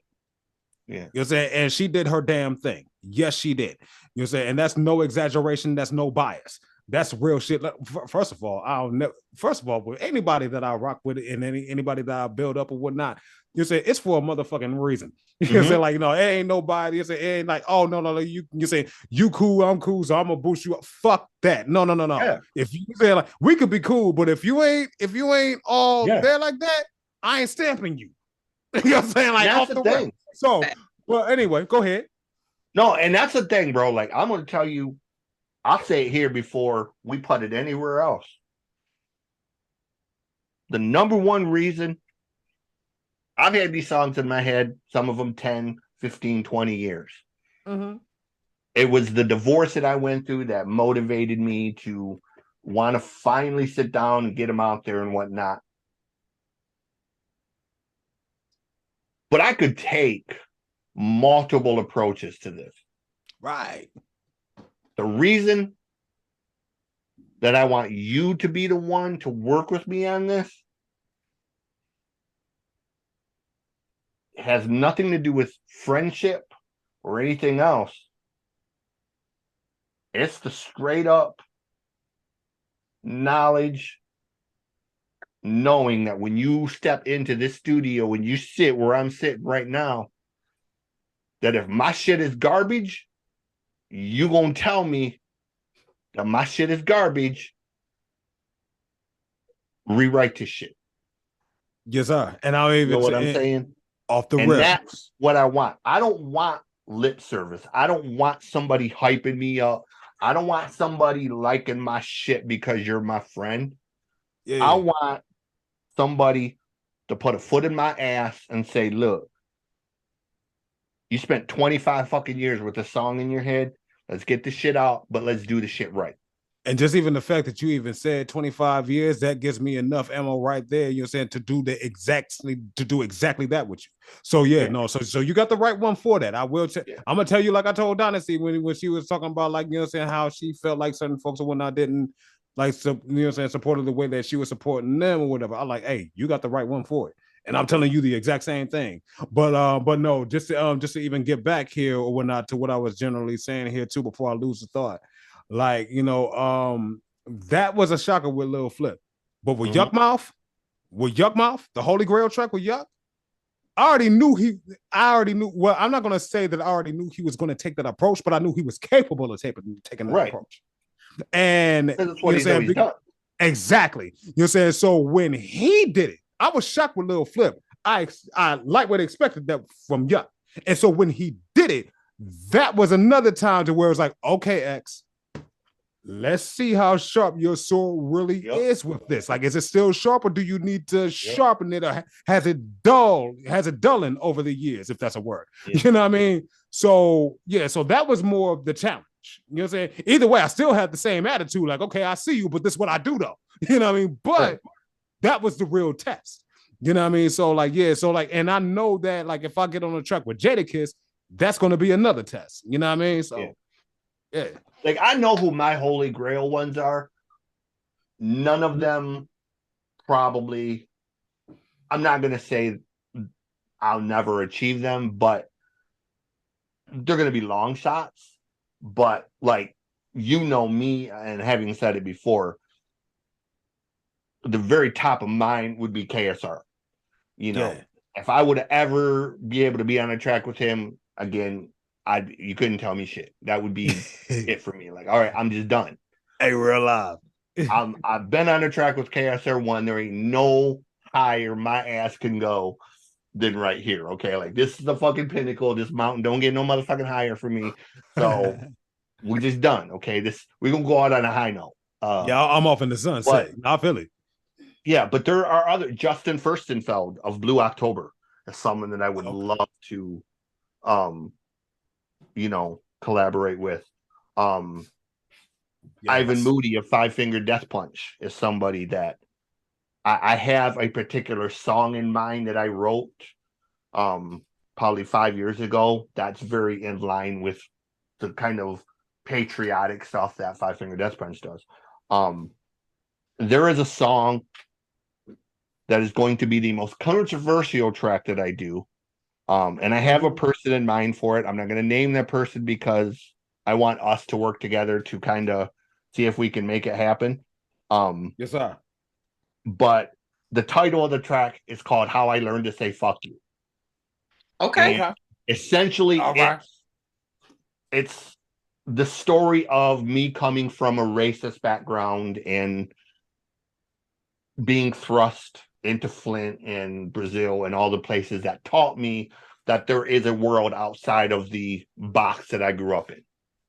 And that it was my grandfather, my father, of everyone saying all this racist stuff, all this derogatory stuff is how I learned to say fuck you. It's how I learned to say, fuck your ideology, fuck your racism, fuck your narrow-minded picture of the world. It's basically a story of, and I'm gonna say some shit in the song that I guarantee you people are gonna be like, okay, white dude shouldn't say that, but we're gonna say it anyways because the way it's phased, the way it's written is very concise. I got you. Like the evolution of it. Start here, you got to here, and now we're here. And, when we sit down, when you hear it, you'll understand. And when you hear it, if you don't think it's a great idea, if you don't think it's something that should be done, then hey, we'll scrap it. Whatever, cool. I'm okay with it. It'll go back into the box. But I think it's one of them songs that people are gonna kind of be like, oh shit, okay, wait a minute. Hey, I feel it. I got you. It needs to be said. I'll even say here too go ahead. What was you about to say? It's a song, I guess if I had to really compare it to anything, it's a song that's gonna kind of come out sounding very Tom McDonald-ish in context. Okay. That's probably the closest comparison, but not the same as Tom McDonald, but kind of in that vein. Yeah, like when he did the song White Boy, it's gonna kind of be in that vein, but it's gonna have a much deeper meaning and a much deeper story because it's coming from a different place. What's hard? It's coming from a kid who grandfather made him sit at the table with the leader of the National Alliance. Right. And as a white kid who had to listen to that shit at 10 years old to hear, this and this and this. And then, hey, you're in foster care now and you're the only white kid at Flint Northwestern. What do you do? Well, I got you here too. You know what I'm saying? You know what I'm saying? Understanding that much, I'll even say this much here to you here too. I'm more than confident. I'm not going to say once we do sit down in the studio that it's not something that you should do. I would more than likely, like after hearing everything in its rawest form, would just be in the mindset of finding like, okay, what will be the best way to do it? Because hell, every story needs to be told, and that is definitely something that needs to be told here as it relates to, like you're saying, knowing the racist background that you came from, and even learning, saying like through experience, through firsthand experience, you know what I'm saying, from the people that you were taught to hate. You know what I'm saying? Like, you know, that, hey, this ain't what this is. That's no problem. Like, you're saying, like, that's your story. You know what I mean? You know what I'm saying? And it's a story to be celebrated, but there's a way to say it. You know what I mean? So that would be the thing. Yes. No, I got you. Yeah, no, I got you. You're saying I'm not saying I'm not saying anything like from a defensive standpoint. I'm saying it from the vantage point of I'm saying it from the vantage point of like, okay, no, you got a story that needs to be told. I'm gonna just find the best way to tell it. You know what I mean? That's where I'm at. That's why I got you here, bro. You know, so we will make this happen. With all this said, where do they find you guys? Where do they find Left to Be Right Entertainment? Where do they find Xcursion? Where do they find Dynasti? Where do they go for any merchandise, show dates? If somebody sees this and wants to know more about y'all, just overall, where do they look to find that information? I'm gonna let the head honcho speak. We could be like it is. We could be found at our website, lefttoberightentertainment.com, or you guys can find us on social media pages. We have a Facebook page, we have an Instagram page, TikTok, and 2 YouTube accounts. We have a Left to Be Right Entertainment YouTube, and we have a Left to Be Right Network YouTube that kind of holds our web shows and things of that nature. So we can be found. Just go ahead and search us at Left to Be Right. And you will find us, and then you will be able to find myself either at I Am Dynasti or Written Soul. It's one of the two on any of them social media pages either. But X. All right. Well, you know, hey, just to even co-sign everything here too as it relates to Left to Be Right. You know, saying you can find us at lefttoberight.com. You can find us here at Left to Be Right on Instagram, Left to Be Right Network on TikTok, Left to Be Right Entertainment, Left to Be Right Network, and Left to Be Right Grooving on YouTube. You know what I mean? You're saying slide through to all of those places, you know what I mean, and vibe out with the family. You know what I mean? And then as it relates to Xcursion, and you can find me at Xcursion Music on Instagram, Xcursion Online on Facebook, Xcursion Music on TikTok. You know what I mean? Yeah. Man, that TikTok, man, like I'm still renovating my TikTok. I'm still renovating some things, you know what I'm saying? Because I'm gonna say it to you like this, like on the TikTok, like you're saying, of course I cover my music. Of course, I'm an artist. I'm gonna do that. You know what I'm saying? Like this is what I do. But like I am looking to eventually like go into the podcasting thing. You know what I'm saying? Like, you know what I mean? So we're gonna make that happen on my TikTok. Oh, okay, appreciate that. You know what I'm saying? But like, you know what I'm saying? So with that, that's why I like, you know what I'm saying, because I know you seen my TikTok, and of course Dynasty seen my TikTok. You know what I mean? You'll hear me, like you said, just basically giving a whole bunch of reactions and commentary to stuff or whatnot, because that's part of what's going to happen on the podcast. Part of it. You know what I mean? I'm still formulating that in my mind as to what what that is going to look and sound like exactly. But I know that that's going to be an integral part of it. So that's why you see what you see on the TikTok. But yeah, you can see me. You're saying you can find me Xcursion Music on the TikTok. Along with the other platforms and everything as well. Xcursion Online on SoundCloud. And shoot, hey, that's it from there. You know what I mean? Come connect with the both of us. You know what I'm saying? Vibe with us. You know what I mean? And shoot, hey, we would love to have everybody here. You know, slide through with us and shoot, just enjoy the ride here as we take you on the trip that we going on. Yeah, and I got to give a shout out. I didn't do it earlier, but the shirt right here. What you say is still paper thin. Got to give credit to Source, of course, on TikTok, because Source is the one who hooked me up with this. So Source is another one that I love chopping it up hip hop with.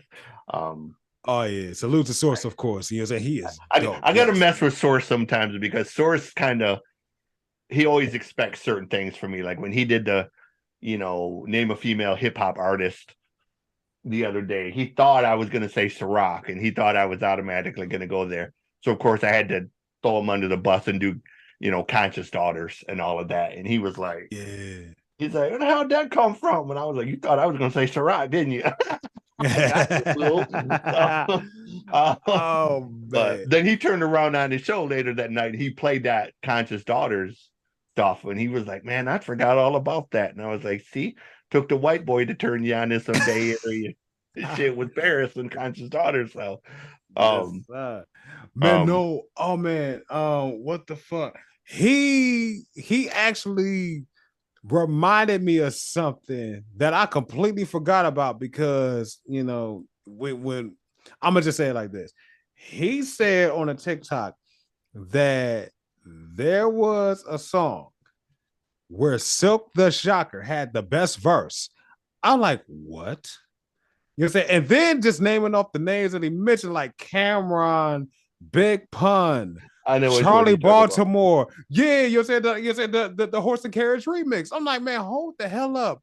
Ain't nowhere in the world Silk the Shocker got a better verse than Big Pun. You get the hell out of here. Look at that. But then go ahead. It was the mix of it and the way it was. It wasn't that Silk had a better verse. It was the order that they put everyone on it and the mix that they added to it that made Silk's better because it ended up being more impactful. Yeah, but see, at the same token, no. I'm sorry, but like, I'm gonna say it to you like this. I've always felt Cameron was overrated as a lyricist. I don't know why folks is trying to make Cameron to make Cameron out to be this dope lyricist. No, he is not. He's the joke. AZ is a hell of a lot. AZ will kill that dude.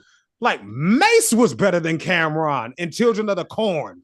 You know what I'm saying? Like, man, come on, bye. Like he is not. No, he is nowhere near the lyricist that people try to make him out to be. I don't know where folks is getting this from. I don't know what weed they smoking, but I do not want no parts of they plug. But anyway, you're saying, what was it here? Charlie Baltimore, she's cool. I don't have any gripes with her. She is definitely a dope female MC, but she's just cold though. She's just decent. You know what I'm saying? Like I can only expect from her what she's going to give, and it's not going to be nothing super elaborate like that. So I'm not expecting for her to get on no song with nobody and kill. You know what I mean? But Big Pun, I'm sorry, but no, I gotta judge Big Pun by Big Pun standards because Big Pun is that dude.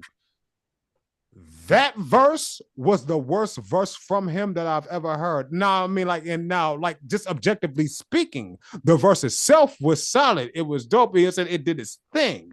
But by Big Pun standards, I'm sorry. No, cuz you were supposed to kill these motherfuckers. You could have easily and should have easily had the best verse on that song, and you didn't. Silk the Shocker beat your ass. What the fuck? No, like you're saying, like, yeah, it happens though. It happens sometimes. Like sometimes you just you get killed on your own shit. Like, well, I mean, like you said, it was Cameron's song though, so that says pretty much all you need to know, though. I mean, basically, yeah. Long story short, I mean, Cameron was going to get killed on his own shit, but it should have been Big Pun to kill everybody. Go ahead. I've never been huge on Cameron. And Charlie Baltimore has always been a case for me of kind of missed opportunity. True. Like Charlie never had the people around her to really push her. True. You know what I'm saying? Like stylistically, not just. No, that's true. Like Eve was good because Eve had DMX and Jada and Dragon, and those guys were all great lyricists, and it elevated Eve and made Eve have to be better. Mm-hmm. Missy was great because she had Jermaine, she had TLC, she had all great songwriters and lyricists around her, and it forced her to have to be better to stand out. Charlie never had that. Charlie was just kind of amongst a bunch of. Charlie was the big fish in the small pond, you know what I mean? Yeah. So, if Charlie would have been around Jermaine and those guys, she'd have been a much better lyricist because it would have forced her to up her game and elevate herself. Yeah. You know what I mean? Musically, you know what I'm saying? She got comfortable. She got complacent where she was. Right. And never upped their game past And see what that, you know, to me. right. I mean, that's my opinion of Charlie. Like, No, I don't think I Charlie is agree. a bad artist. She just isn't great. No, that's what I'm saying. Like, you know what I'm saying? Like, she's decent, but again, she's decent. You know what I'm saying? She could have been better than what she was, but you know what I'm saying? I do agree with you. Like, you know what I'm saying? She was that big fish in the small pond. And you know what I'm saying? And and unfortunately, you know what I mean, she got comfortable with that. And like, you know, she no longer was the big fish in the small pond. She actually shrunk in stature and size or whatnot. Like, you know what I'm saying? And even then, you're saying the capabilities of you're saying, or and even potential, should I say? You know what I mean? So so just even with that, she just became this decent female artist. You know what I mean? Like she wasn't whack, but you know what I'm saying, but she was nowhere near what she could have been. You know what I mean? She wasn't Missy, she wasn't Eve, she wasn't Lil Kim, she wasn't right. You know what I mean? So that's the thing with her. Like, you know what I mean? Like, yeah, I mean, like, I can still put on a Charlie Baltimore track right now and rock out to it. But like, you know what I'm saying? But it's still like, damn, she's almost a what if I can say it like that. You know what I mean? So so that's the only thing with Charlie Baltimore or whatnot. And again, like now I know you mentioned Dragon. I'm sorry, but like, you know what I mean, Dragon, he's another decent artist. At best. You know what I'm saying? Like, you know what I'm saying? Like, he's another one. Now, I'm not gonna go too heavy on Dragon the way I did with Cameron. But either way, you know what I'm saying? But even with him, he's not the lyricist that people make him out to be. He's dope. He has a go ahead. No, Dragon was kind of unfortunate in the sense that he was surrounded by too much damn talent to shine. Like he just real shit. I'm sorry, real shit. You have Jada, you have Jeezy, you have Eve, you have DMX, you have Chic, you have Swiss Beats doing beats, you have all of this monster talent around you. It's going to be hard to shine when you have that much talent around you. Yeah, the standard is going to be right. Yeah, the standard is going to be high as fuck. Go ahead. Nobody stepped up to elevate him the way they could have. You know, Swiss pretty much, he was an afterthought to Swiss. Like at best, Dragon got Swiss's stowaway beats. That was the first nail in his coffin. Is his beat selection that they were giving him to begin with was garbage right out of the gate. So he made the best of a bad situation, but yeah, Dragon was the Memphis Bleak of Rough Riders. Yeah, you know what I'm saying? Like or the freeway. True enough. You know what I mean? You know, like, you know, and just even judging him just as an artist. She like y'all are on some shit. It is what it is. Like, I'm sorry, Dynasty. I'm sorry. Like, it just is what it is. All right. But no. What are we gonna do? Okay, go ahead. We're gonna wrap this up because I've kept these guys way longer than I'm sure they even intended to do this, but it kind of happens when him and I get together, and it's all good. This is over here, there, wherever you're seeing her at. That is Dynasty. Down below, that is Xcursion. You heard all of the places to hear them. Left to Be Right Entertainment. Look it up. Dynasti. It's Dynasti. There you go. For those of you that can't spell, I just spelled it for you, so you got no damn excuses emailing my ass talking about I can't find her. Dynasti. I made it easy for you. Xcursion, just like you see right there underneath. Check them out. Find their music. When the new stuff comes out, you're going to go out. You're going to get it. You're going to hear it here because I'm going to be playing it. We're going to be doing reactions to it when they do videos. And later this summer, hopefully before the end of the year, but we're going to take as long as we need to take. You're going to hear my shit. This is a man who's going to be in charge of it. Yes, sir. So in the words of Nems, if my shit is garbage. Oh, no, I got you. This is who you blaming right here. That shit. And I'm going to tell you something here right now. Being that I'm being pointed out. Shit. If you know me, if you know my production.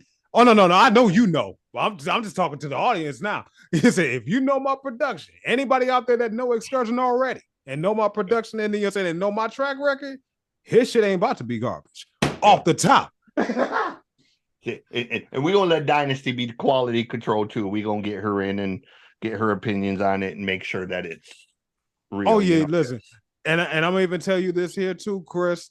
Is that my bad, CJ, my bad, CJ. Is that I'm gonna tell you here too off the top.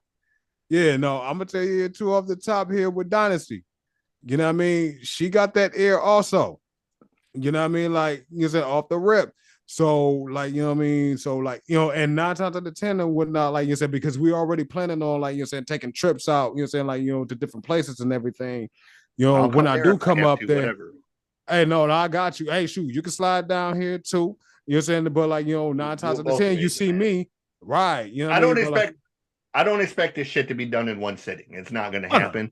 No, I got you. As much as I would love to have it out by the year's end, I'm gonna take as much time as I need to take. I know we're gonna. Right. I feel you. I feel you. Trust me. I took 16 years on Underboss. Trust me. I got you. I'm gonna take 16 years. I don't. No, hell no. I wouldn't advise nobody to do that shit. Like, listen, I'm too damn old to take 16 years. No. I ain't no spring chicken, listen, bro. I ain't no spring chicken either. You say even when I was a spring chicken, I was just on some shit. You ain't 52. Let's put it that way. Yeah, this is real. But like, no, like, you know what I'm saying? I said like that. But like, no, like when we do slide out there and whatnot, like you're saying, chances are you're going to see the both of us. You know what I mean? So, you know what I'm saying? And we're definitely going to like help with that. Like you're saying, without question, you know what I mean? Like, you know, like I know you trust my ear and I greatly appreciate that. She's also going to be a dope ear and whatnot, like, you know what I mean? To hear everything here too. You're saying, and even like give you insight and input here also. We between us, you're going to be solid. Go ahead. I trust your honesty more than anything, man. And that's what means the most to me right now. Like I said, I don't have to do this. These songs could just live in my brain forever. You know. Fuck that. You getting them out. It's just, I want to do it. Mm-hmm. After 13 years of bullshit, after going through this divorce, after going through everything that I went through to get custody of my son and everything else. Let me help you, bro. I want to do this for me, but I want it to be authentic. I want it to be real. And I want to do it right. You know, yes, and look, hey, shoot, I got you. The guy who produced my first CD when I was in psychotic therapy, the metal CD, he lives right down the street. I could go right down to Scott's house and I could be like, hey, let's do another metal CD and bang out these songs and be loud and obnoxious. But I want to do more than that. You know what I'm saying? Like, I have a vision for what I want to do. Oh, no. I know who I want. Like, I know what song I want G Black on. I know what songs I want you on. I know what songs that I want other people on. But at the end of the day, I'm not going to put somebody else's name on garbage. You know what I'm saying? Like, for example, G has worked too damn hard to get where he is for me to ask him to be on a bullshit song. So when I present this song to him and say, hey, would you do a verse on this song? And the song, I'll tell you right now, that I plan on doing is going to be about mothers. Oh, G Black is going to ace that.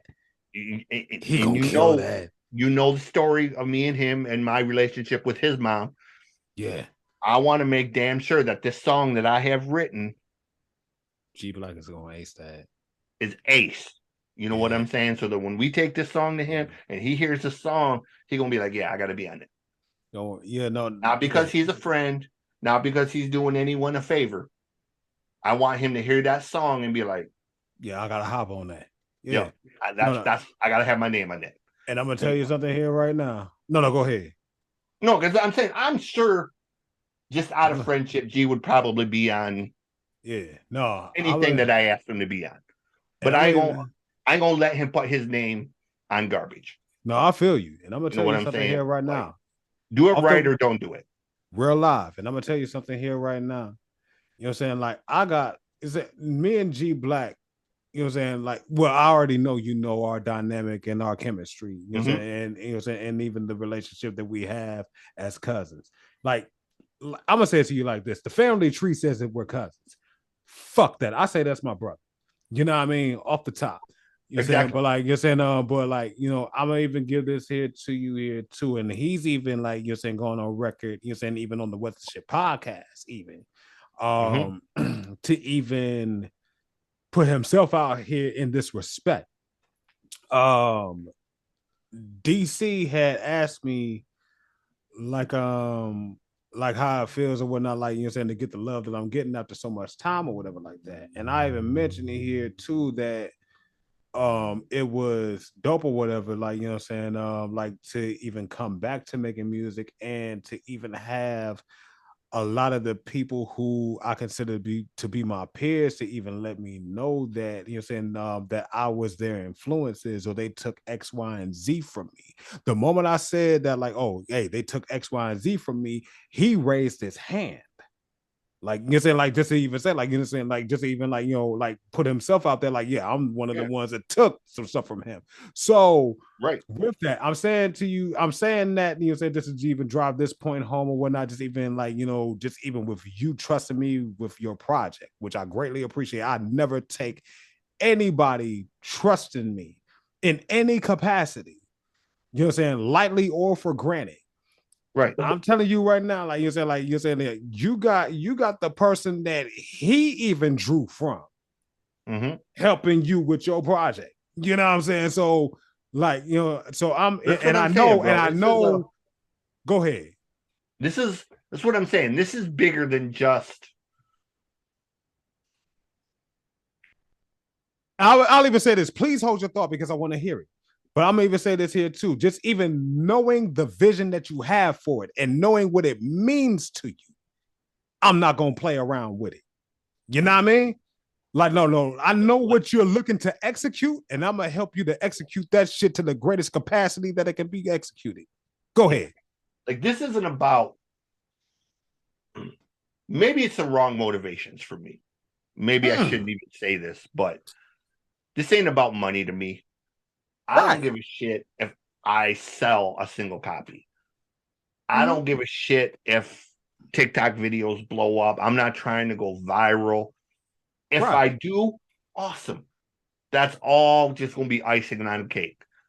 To me, this is a piece of my soul that I have held in through my brain injury, through the trauma of growing up, through the trauma of divorce, through all of the different things. Shit that I lay in my bed at night and cry about. You know, shit that the loss of my baby daughter and shit like that, you know. This is a shit that's going to come out in the song. And you're going to hear me cry. You're going to hear.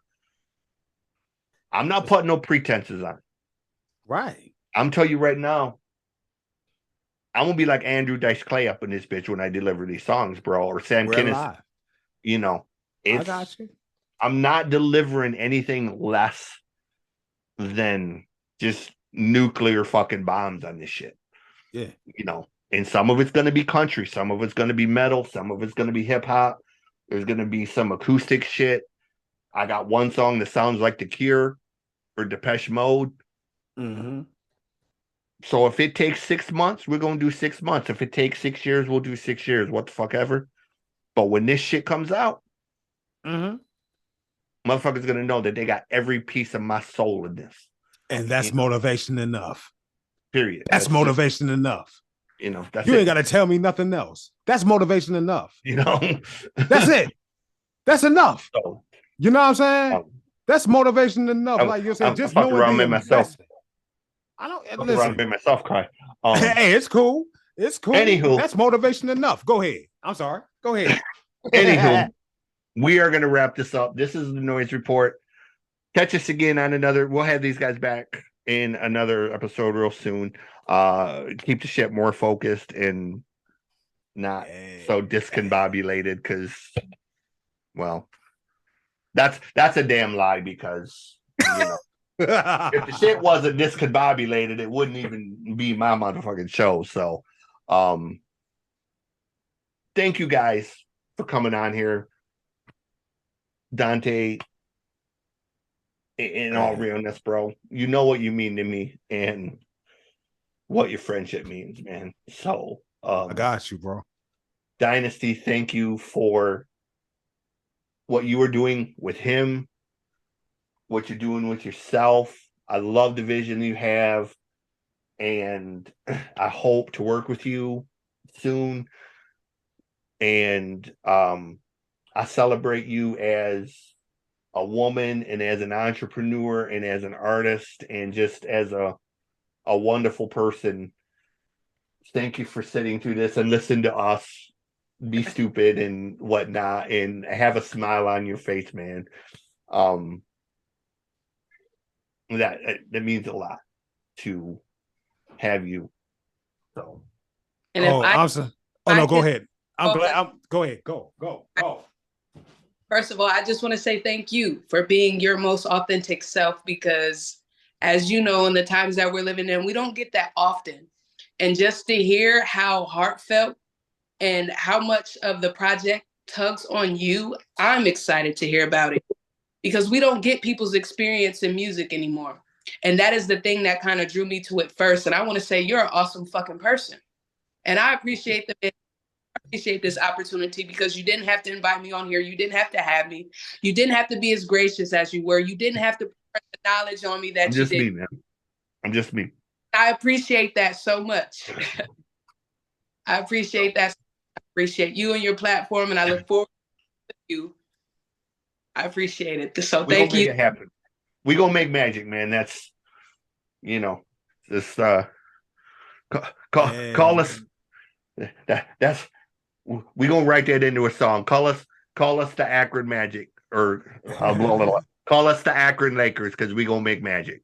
Oh yeah, but no, and let me even say this here too now, just to even sprinkle some more here on the head honcho. Yeah, no, take your time with it, bro. No, I'm good, bro. I'm good. But let me even, like, saying, just to even go on record again. Saying, like, just to even, like, shed this light here on the founder, the entrepreneur, the rapper, the singer, the artist, the CEO, the woman, period. The badass mama. You saying, like, straight out. You saying, like, you can see that's something else. Like this one knows. Yeah. There is nothing nearer and dearer to my heart than my son. That's why I fought so hard to this divorce that I went through for him. But you can see just, going back and forth. You can see the smile and the love that's there. And that. Yeah. That says more about a person to me than anything else that they can say to me. You know what I'm saying? Like, you can say all kinds of words and really not have them mean anything. But when I see you interact like that, that says more about you than anything you can speak with your mouth. Well, listen, listen, I'm gonna tell you right now, she humble as hell. You know what I'm saying? So anytime I know, but I'm just saying, like, no, I got you. I'm saying this and whatnot, just to kind of like say this about her or whatnot. Like, she will smile anytime, like, saying, she gets the accolades and everything and the flowers sent to her and everything, because she kind of like, oh, okay, thank you. You said, even knowing damn well, you said deep inside herself, you ain't seen her on the competitive side. But anyway, you said, like, No, but like, no, I'm gonna just say this here about her, just in general. Like, first of all, I co-sign everything that he said times two. You know what I'm saying? Because you are that one. I know that you already know that deep down within yourself, but I'm gonna go ahead and go on record on here, just like I did on the What the Shit podcast, and like I will do on any other spot that I get interviewed on. Be like, yeah, Dynasti is the truth. Appreciate so it. No problem. You know what I'm saying? Like, listen, like, you know what I'm saying? I building Dynasti. Have a certain, like, listen, you said take You know what I'm saying? Like, you know what I'm saying? Like, I am like really elated here myself. Just in the fact that I've had the opportunity, you know what I'm saying, to do this interview here, not only with my brother here, you know what I'm saying, CJ the music guy, but also with you, like with two people that I know are authentic, two people that I know are genuine. You know what I mean? Two people that I know are dope in their own right. Like you said, like one thing you said, like I don't give a damn. Anytime you hear me say anybody is dope in any respect or whatnot, it's for a reason, and I will articulate that reason to the lowest common denominator. Hold on 1 second. Go ahead. Jackson, come here, Bubba. Oh shoot! Hey, yeah. We gonna edit here. We gonna wrap this up. But we'll be back with the next episode. Until then, you all be well. Treat each other with kindness. Remember the music heals. Hey, yo. Come here, Bubba.